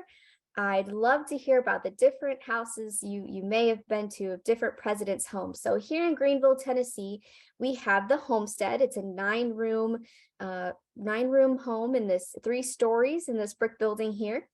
And the family would have celebrated holidays in the winter time, of course, all throughout the year, but in the winter time in this home. This was Andrew Johnson's home before and after the Civil War, before and after being president. And that's where we give our guided tours here. It's really neat to see. So the next pictures I have for you, we have it decorated right now. This is what the home looks like on the left right now. It's decorated for the holidays as the Johnson family would have celebrated around Christmas time. And the picture on the right is inside their parlor or their living room. And here in the Homestead, it's an amazing resource we get to share with everyone who comes and visits. We get to share the fully furnished 9 rooms, and our museum curator keeps up with all of the hundreds of artifacts that we have, that many of them actually belonged to Andrew Johnson and his family. So here in the parlor or their living room, you can get a glimpse into what it looks like inside this historic home when we have it all decorated for Christmas time. For a small park, there sure is a lot to see. Also part of our site is a national cemetery. And not pictured here is a monument where Andrew Johnson is buried. He's buried at the top of the hill in the cemetery. And then it's surrounded by these white marble headstones that you see, honoring and providing the final resting place for many of our servicemen and women in our military and armed forces. So we have a national cemetery as well. And soon there will be wreaths on every grave, and we will have our Wreaths Across America event. So if we get a good snow, this is what it might look like next weekend. And last but not least, I wanted to show you some of the wildlife we have in our park throughout the year, but also during the winter. So of course, in the middle there, we have our squirrel. We sure do have a lot of squirrels. We're located in a downtown area of a small town. So not really the countryside, but also not a big urban city. So we do have some wildlife that we see, very common animals like squirrels and birds. So that red bird in the upper left picture, of course, is our cardinals, which really stick out in the winter time when the leaves are all fallen from the trees, and especially if we get a snow. So that beautiful red bird. And then our bottom left is a groundhog. I've seen a couple of our groundhog friends around the park. And then a very, very rare, but we do have them in the park on the upper right, is a fox. See them very rarely, but they wander through the park every once in a while. And last but not least, the Tennessee state bird. What is your state bird? I'd love to learn about all the different state birds. Ours is the northern mockingbird in Tennessee. So I have a picture of its fluffy winter coat in the winter there for you. So I will drop my email in the chat. Thank you so much for letting me share a little bit about Andrew Johnson National Historic Site. Come visit us and let me know if you have any questions. Thank you so much. We really appreciate that. So we're going to head now back down to the tip of Florida, and we're going to go to Big Cypress with Ranger Jay, and I believe he's coming to us from actually the swamps. We'll see that. So Big Cypress, are you there?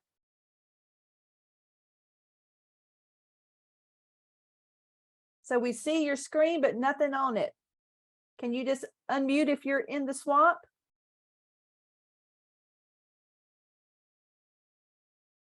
All right, well, we're going to go ahead and pass Big Cypress and hopefully come back to in a few minutes. So let's go ahead and go to Fort Laramie. So Fort Laramie, if you can go ahead, and we're going to pull you up right now.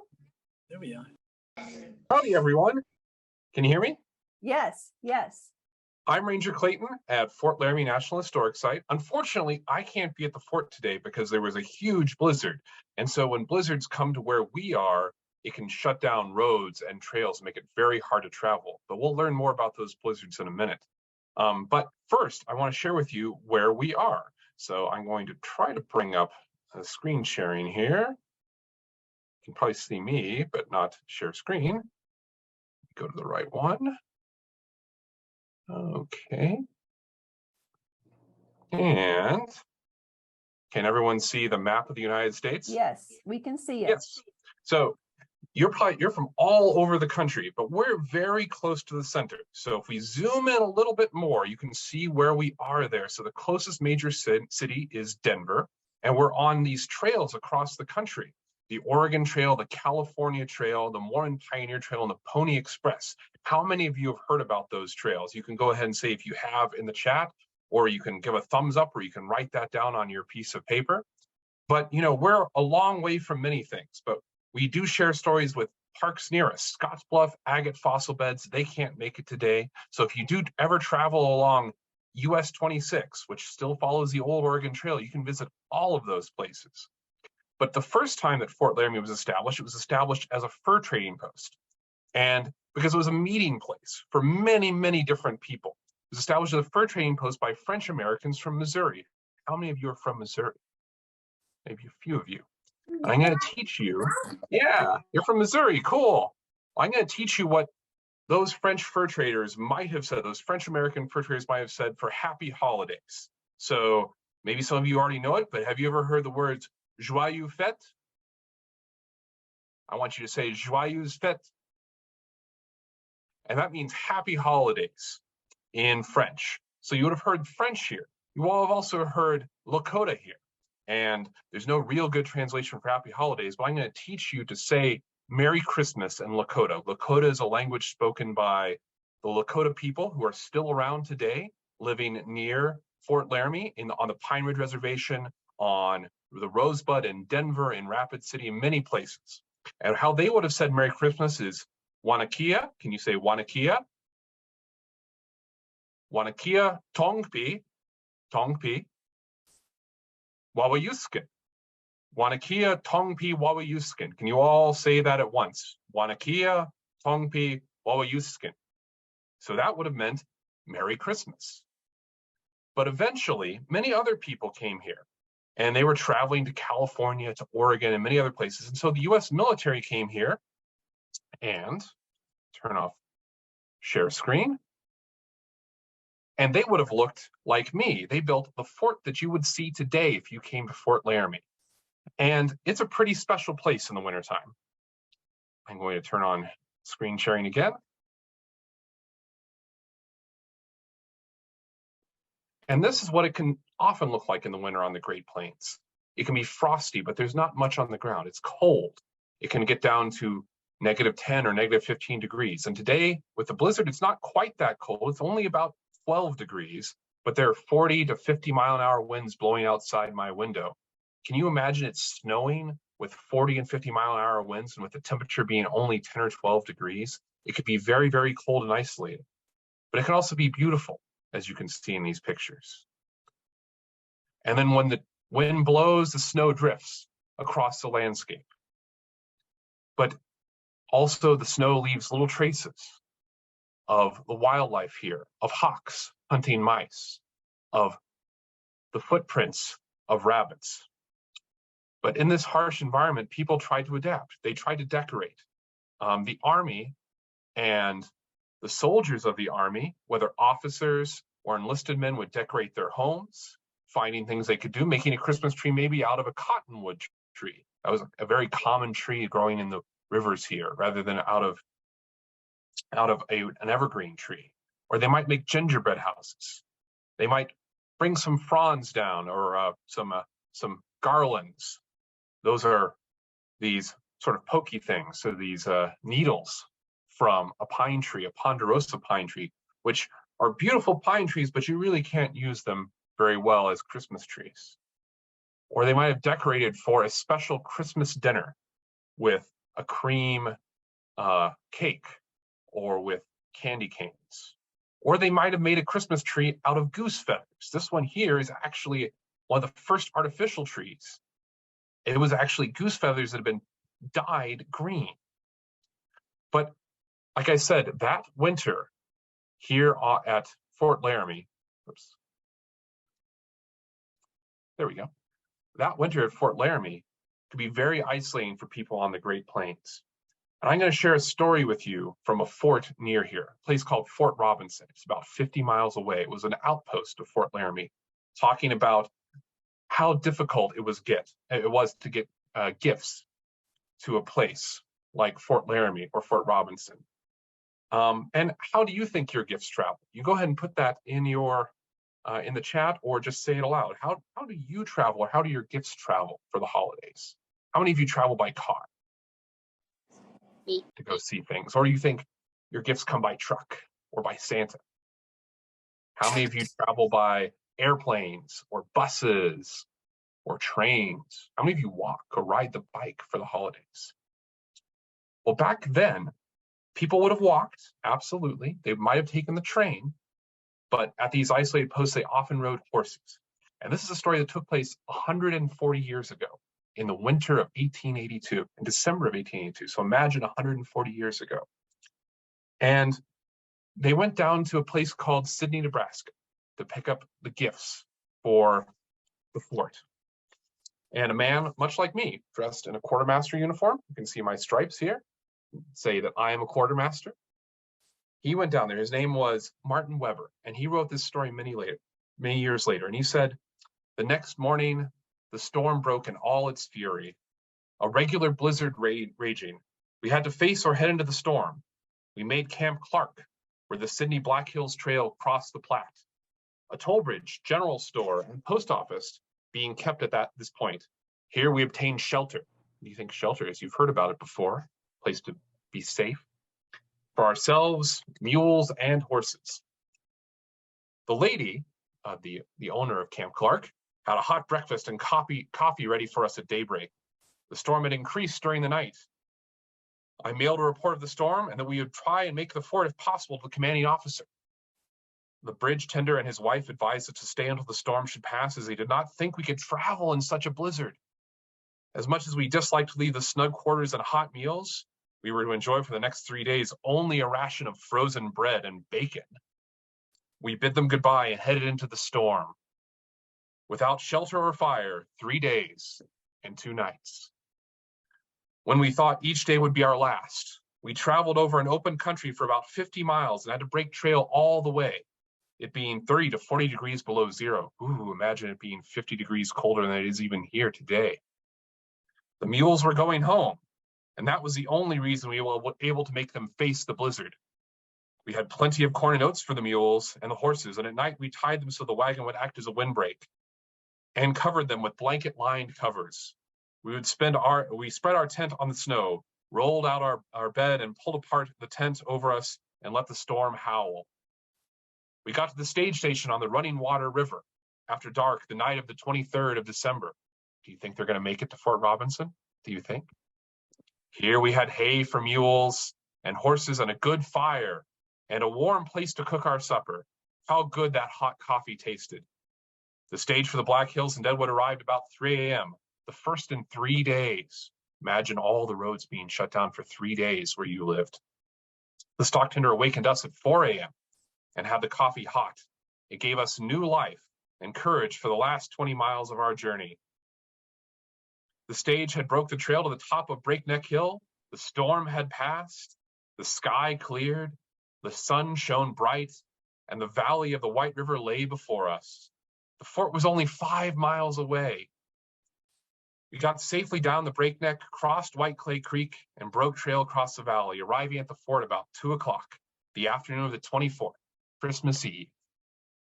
I rode ahead to report to the commanding officer, the man in charge. Think of like your principal or a parent. When I passed the officer's quarters, the kiddies were all out running up and down the walks for the first time in 5 days, having been housed up on account of the storm. Have you ever been trapped inside your house for 5 days for a storm? And then when they saw me, they began to shout, "The Christmas wagon has come!" The officers and men hearing them came out and asked if it was true. They could hardly believe it until the teamster drove his 6 mules up and we began to unload the Christmas goods. Even the officers were willing to help. So, old Santa arrived and there was a Merry Christmas after all, had given up hope of seeing the Christmas wagon or Santa. So I want you all to shout, The Christmas wagon has come. Can you all The shout Christmas that? wagon has come. Thank you All right. so much. This was amazing. We love the story and we can't wait to talk with you again. Thank you. Well, thank you, and I hope to see you out here at Fort Laramie. Great. So we're going to go back to Big Cypress. There they are. Oh, with some funny hats on and everything. Okay, guys, let's do it. All right. Hi, I'm Ranger Jay, and with me are Ranger Bill and Kathy, and we're standing out in the Cypress Swamp at Big Cypress National Preserve. Big Cypress National Preserve is in the southwest end of the Florida Peninsula. We're only about 5 miles from the Gulf of Mexico as the great blue heron flies. I want you to think for just a moment what you would picture a swamp looking like. And maybe you're thinking about someplace that's dark and scary with lots of buzzing insects, maybe some big spiders, maybe some eyes looking at you from the dark undergrowth. We're going to step out of the way and pan the camera around so you can actually see what it's like out here in the swamp, because we're standing out here in the swamp. So I'll be right back. You might be surprised at what you see. There are tall cypress trees, swamp maples, lots of ferns and grasses. And there are fish swimming in the water, lizards running around, and birds singing in the trees. I'm going to scoop up some swamp water for everyone to see.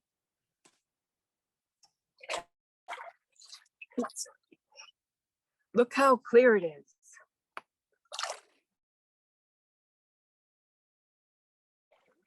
We're a lot warmer than the northern parts of the country. Today, the weather is a mild 85 degrees with 90% humidity. At night, we cool off to the 60s. Sometimes we do get a little chilly weather. Now, lots of animals migrate to Florida because it's warm in the wintertime.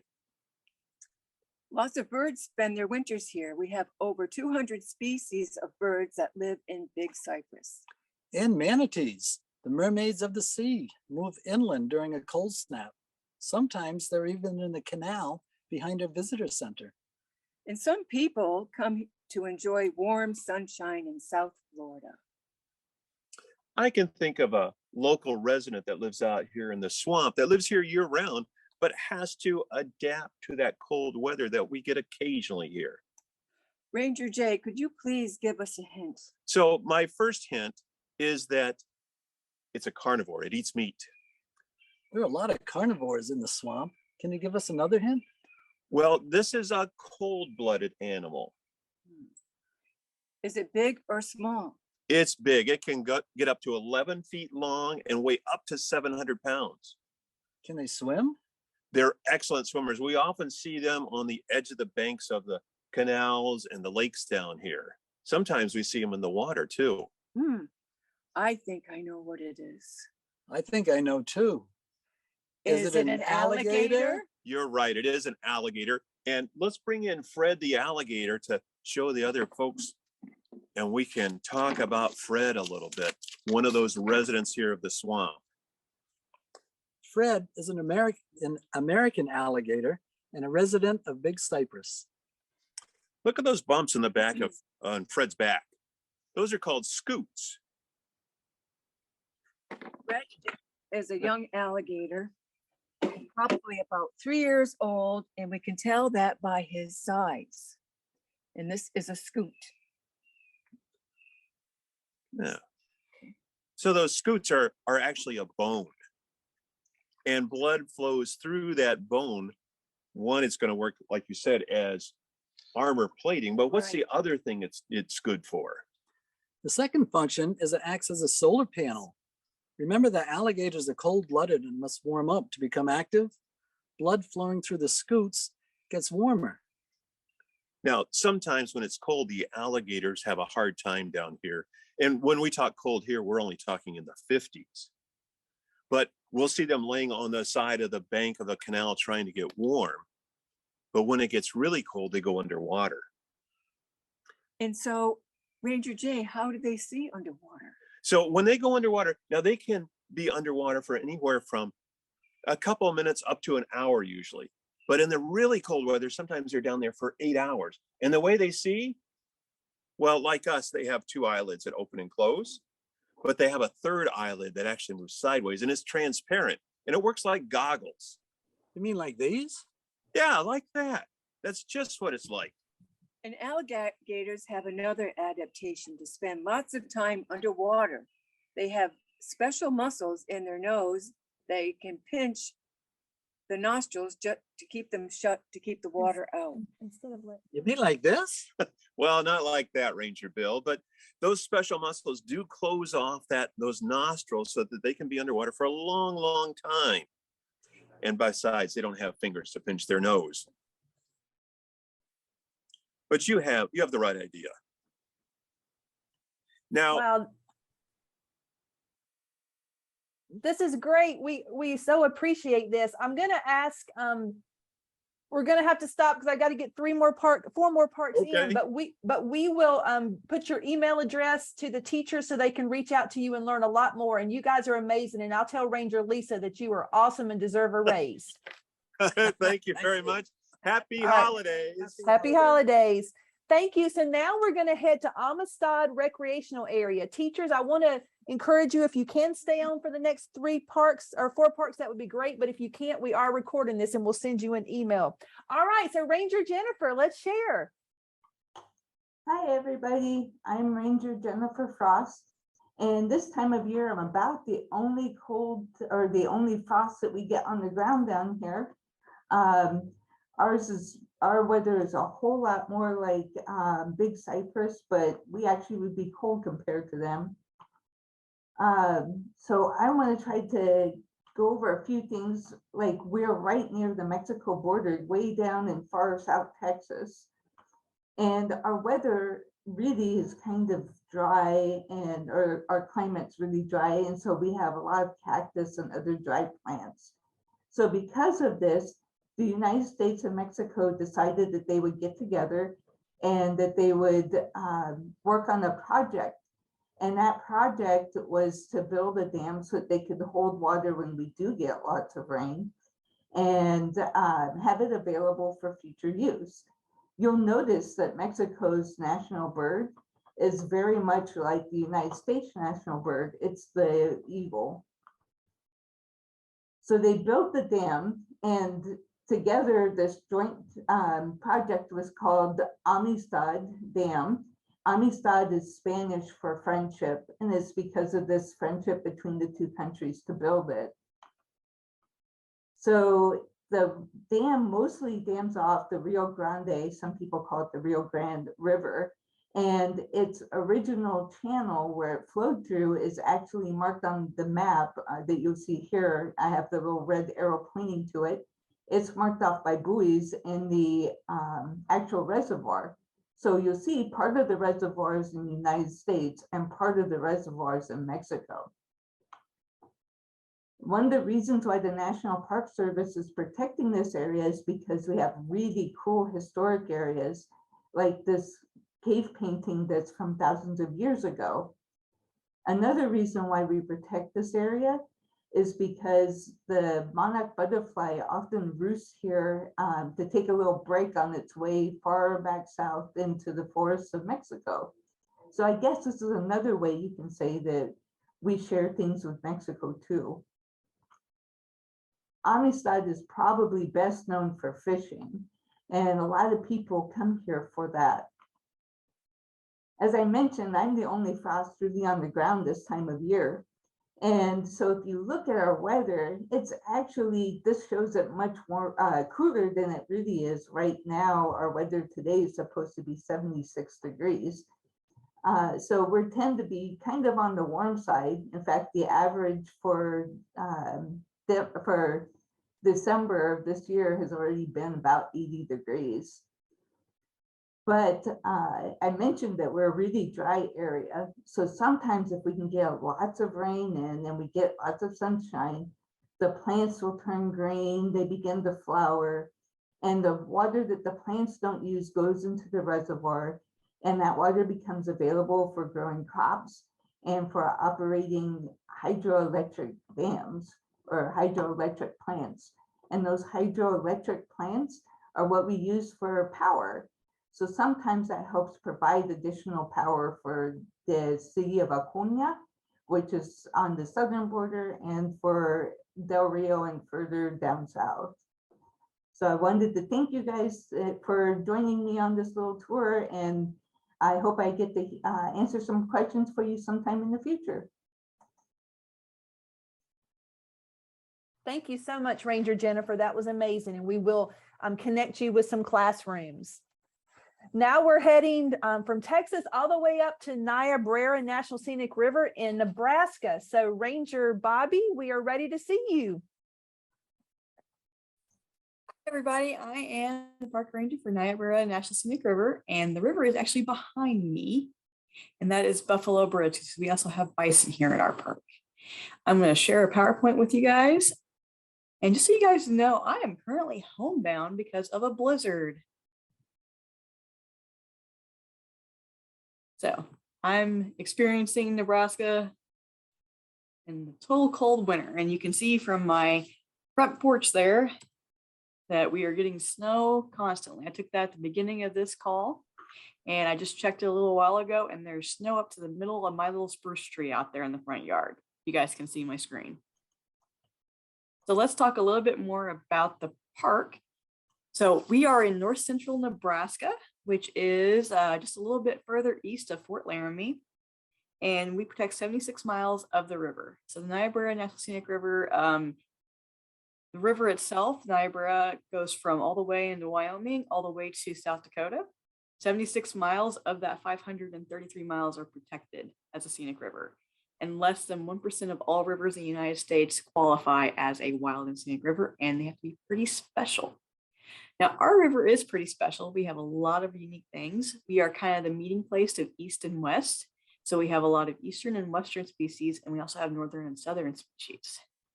And during the winter, it gets really, really cold. Right now, it's about 29 degrees, and we have gotten about 8 inches of snow in the last 24 hours, and we're going to get another 8 inches in the next 24. The river will have ice in it floating. I was out a couple days ago, and there were chunks and starting to form around the edges. If it gets cold enough, by January, February, we'll be frozen over like that bottom picture. What happens is with the getting warmer and colder, the water or the snow melts or the ice melts and it starts to flow again, and then it freezes and it starts to kind of create those ice jams, and they can get pretty massive. And it's really cool when they start to break away, because you'll have floating icebergs and they can be dangerous. What do you think will happen if an iceberg breaks loose and it's gonna hit a bridge? What do you think will happen? It might knock the bridge down. In 1916, we actually had almost all the bridges on the Niobrara River in the Scenic River section knocked down. There was only one that survived, and that was Berry Bridge. And I'll have a picture of it today. This is taken at Cornell Bridge. And if you ever get a chance to check out the video from Niobrara from Dr. Drizzle, we actually filmed just by this bridge, and the water is a lot lower during that time of year. We also have waterfalls here. When you think of Nebraska, usually you think of flat prairie, which right now it's definitely filling the flat prairie with the wind going about 19 miles an hour. So we're seeing the snow blowing sideways. But we also have over 200 waterfalls along our river. And the tallest, which is Smith Falls, is about 69 feet. And it's the one off to the right there. That's the tallest one in Nebraska. It's not as impressive as some of the ones in Yosemite and a few other ones in the United States, but it's pretty cool for Nebraska. We also have a lot of class 4 rapids and really cool bluffs. And we also have forested areas. We actually have 3 different types of forest. We have ponderosa pine. We have, eastern deciduous trees, trying to sneeze. And then we also have aspens. A very special aspen only occurs here at Smith Falls State Park, and that's called the Smith aspen. It is a hybrid of the quaking leaf and the bigtooth aspen. We also have paper birch here as well. But people usually come to the river and float. And has anybody ever thought about floating a river in the middle of winter? I have. I floated it when we had a lot more ice on it than that. Should you be wearing a bathing suit to do that, do you think? No, I recommend a dry suit. We also have a lot of wildlife here. We have a lot of birds that are migratory. We have the sandhills crane and the whooping cranes. They'll come through here. We also have bison, like I mentioned earlier, and prairie dogs. We also have antelope and whitetail and mule deer because we are the meeting place of both those ranges. We have a lot of different animals. And one of my favorite, which is the otters. And they like to play in the ice floes whenever it's wintertime. So I want to thank you for taking me or going with this journey with me down the Niobrara River. I hope you had fun. I was trying to keep it quick for our next presenter. If you have any questions, feel free to reach out to me. Bobby, Ranger, thank you so much, Ranger Bobby, and we will make sure that the teachers get your email. We appreciate it. Now we're going to head over from the blizzards to Lava Beds National Monument, which is in California. So we are ready to go with lava beds. Let's see. There you go. Hey, Clint. Hello, thanks everyone for sticking around. I'm Ranger Clint here to talk to you about Lava Beds National Monument.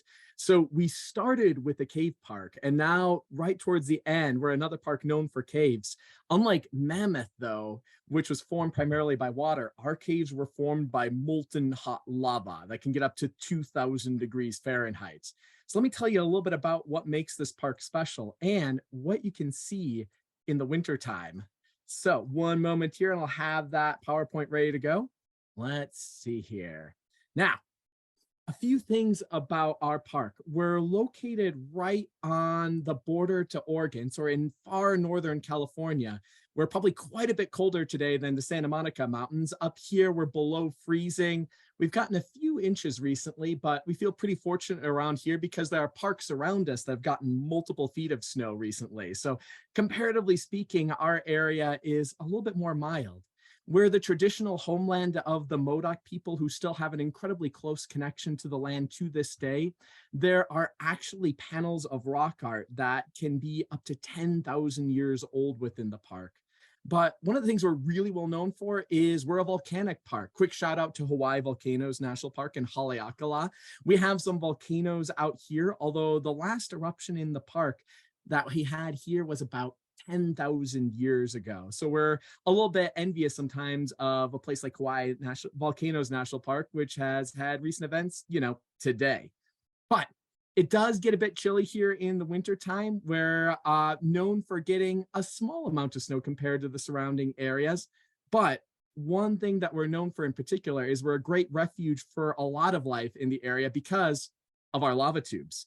So to describe how you get a lava tube cave like this, essentially when you get a volcanic eruption and the lava is really liquid, it can flow across a landscape, but it cools very, very quickly. So it cools on the surface first, much like how when a stream freezes, it gets ice on the top, and then that keeps everything insulated underneath so that water can keep flowing. Same concept with a lava tube cave. You get that lava flowing across these landscapes, and then as it cools, it'll stay hard on top, but it insulates the rest of it, so it flows on through. So as a result, we have 900 lava tubes within this park and counting. We are still discovering lava tubes to this day. Winter's a great time to be on the lookout for these caves because when it gets really cold, because of the temperature difference in the cave, you'll actually see steam rising from some of these cave entrances. So like I said, we're still finding them to this day, and you can explore these caves with your family. So what I recommend, you want to get some good light sources. It gets very dark in the caves. Definitely recommend a helmet for some of them. I've become very acquainted with the cave ceilings. I'll let you know that some caves get so tight, it's like about a foot from floor to ceiling. Other ones, the ceiling is 80 feet above you. So lots of variety. And one reason why the winter's a cool time to see the caves is you get all of these really interesting ice formations, particularly right by the entrance. I find some of those icicles and those ice stalagmites to be absolutely gorgeous.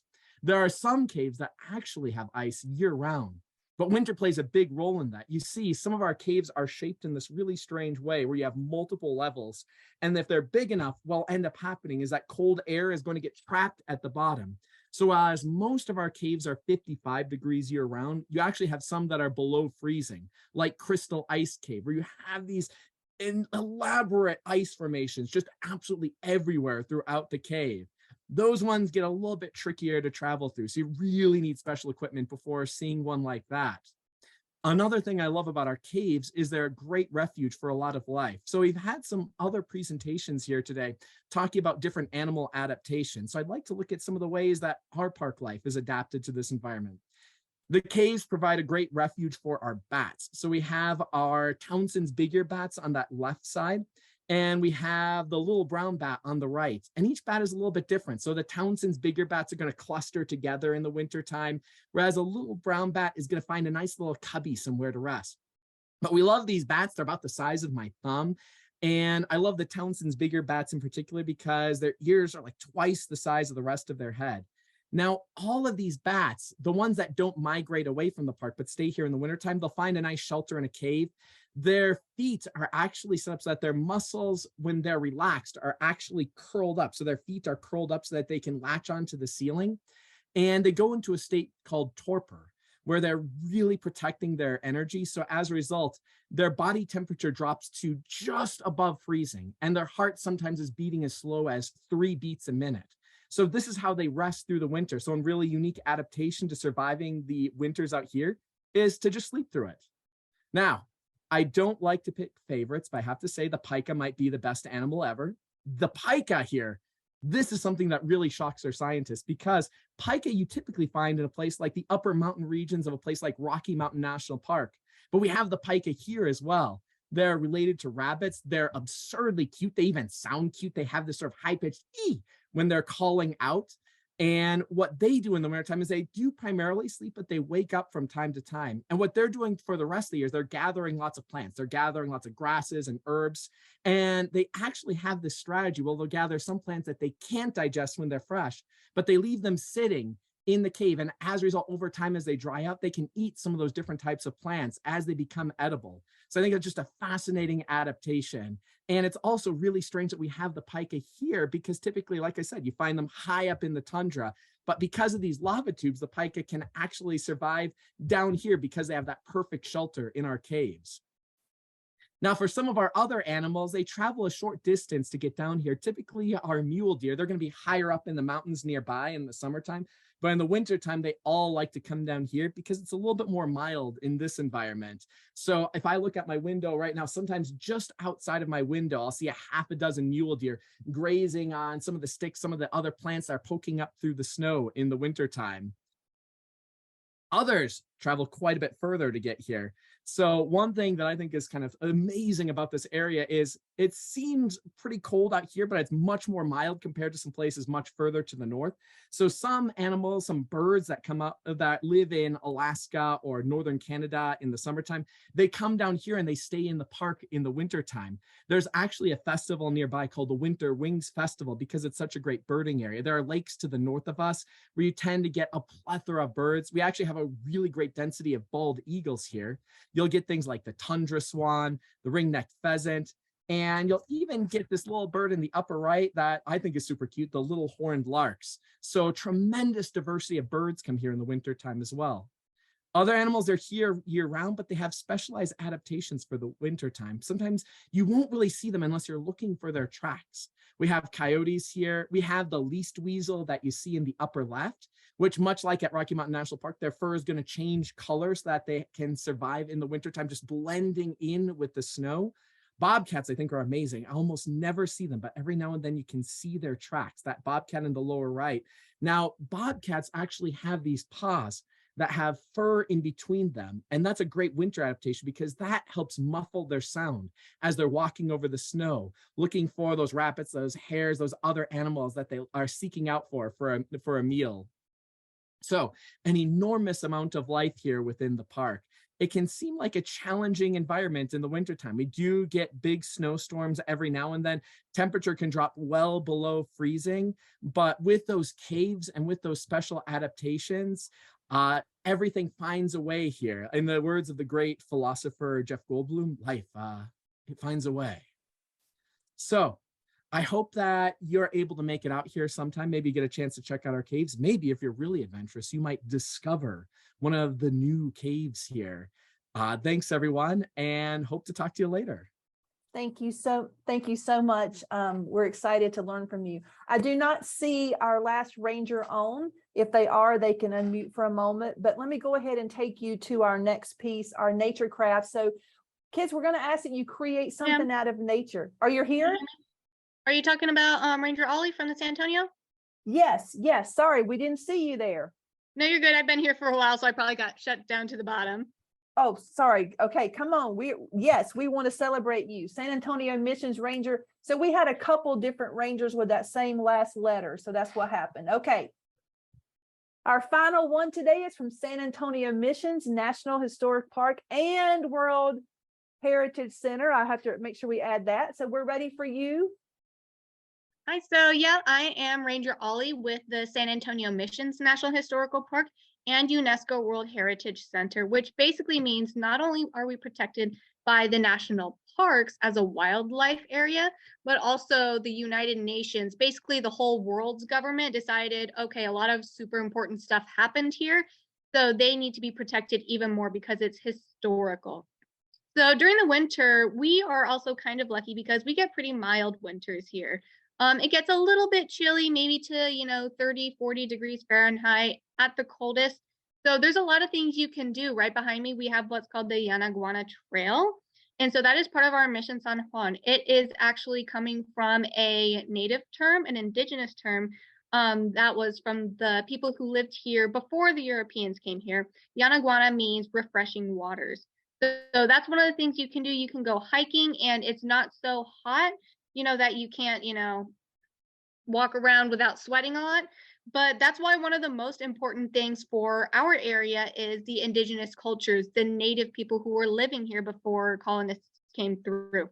During the winter, a lot of the indigenous people would have certain gathering and feasting cultural traditions. And they would also use a lot of animals such as black bears and mountain lions, bobcats, things along those lines, not only for stocking up on food, but also for using their hides. We also had a lot of bison around at the time, so they would use a lot of bison pelts. And those bison pelts get super thick and super hot. Even during the winter, they can make you super sweaty and they kind of don't smell super good, I'm going to be honest, but they keep you warm. And so we used to have a lot of black bears here in San Antonio. Unfortunately, in Texas, the only place you're going to find them now is going to be, is going to be in Big Bend and Guadalupe Mountains. But we used to have them here, and we do have pelts here at San Antonio Missions that you can also go ahead and, touch and check out. So there's a lot of, warmth and heat that those provide, and it has to do a lot with the indigenous culture that would follow here. Another part of the cultures that indigenous people would follow is the food sources, because of course we all have to eat. So one of the biggest things here we have in Texas is called the mesquite tree. The wood gets used a lot for building, and the beans are a huge food source even today. They kind of look like really long soybeans. They're kind of like an off-white color. They're super cool. We call them honey mesquite specifically here because there are different families of them. And there is a cool little urban folklore that when the mesquite tree starts to bud, that means the frost is about to end. It's the very last frost. Unfortunately, this actually is not true.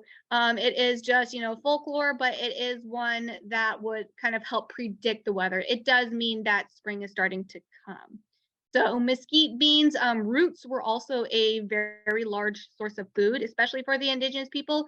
And when the colonists came in, because they live under the ground and they would survive a lot better.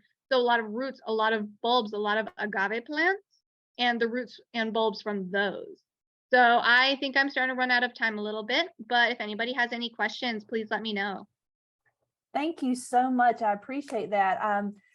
I love the connections to the indigenous people that you made there, and that is so important for our kids to understand that. So if you will drop we'll make sure to share your email address with the teachers that have been on today. Thank you so much. And tell Ranger William and Ellie and some of them hello. We filmed with them last year, so it was wonderful. Thank you so much. All right, kids, so we're getting ready to wrap this up. We want to just share a couple things with you. We do want you to try to create a nature craft in the next few days, just taking some things from nature that you find outside that are already dead, that are off trees, and create something, and then just take a photo of it, and then you can either take a photo or sketch it and send it to us. We also want to have you to share what you learned today on our flip. So one of my co-hosts can drop this into the chat window. We want you to go on to Flipgrid and we want you to share something that you've learned today. Once you get on there, it's going to give you a little prompt of what you can say. It can be your nature craft. It could be a question for a ranger. At one point today, we had 269 folks online, which is a record for us, and we really appreciate it. I'm going to ask that everybody that can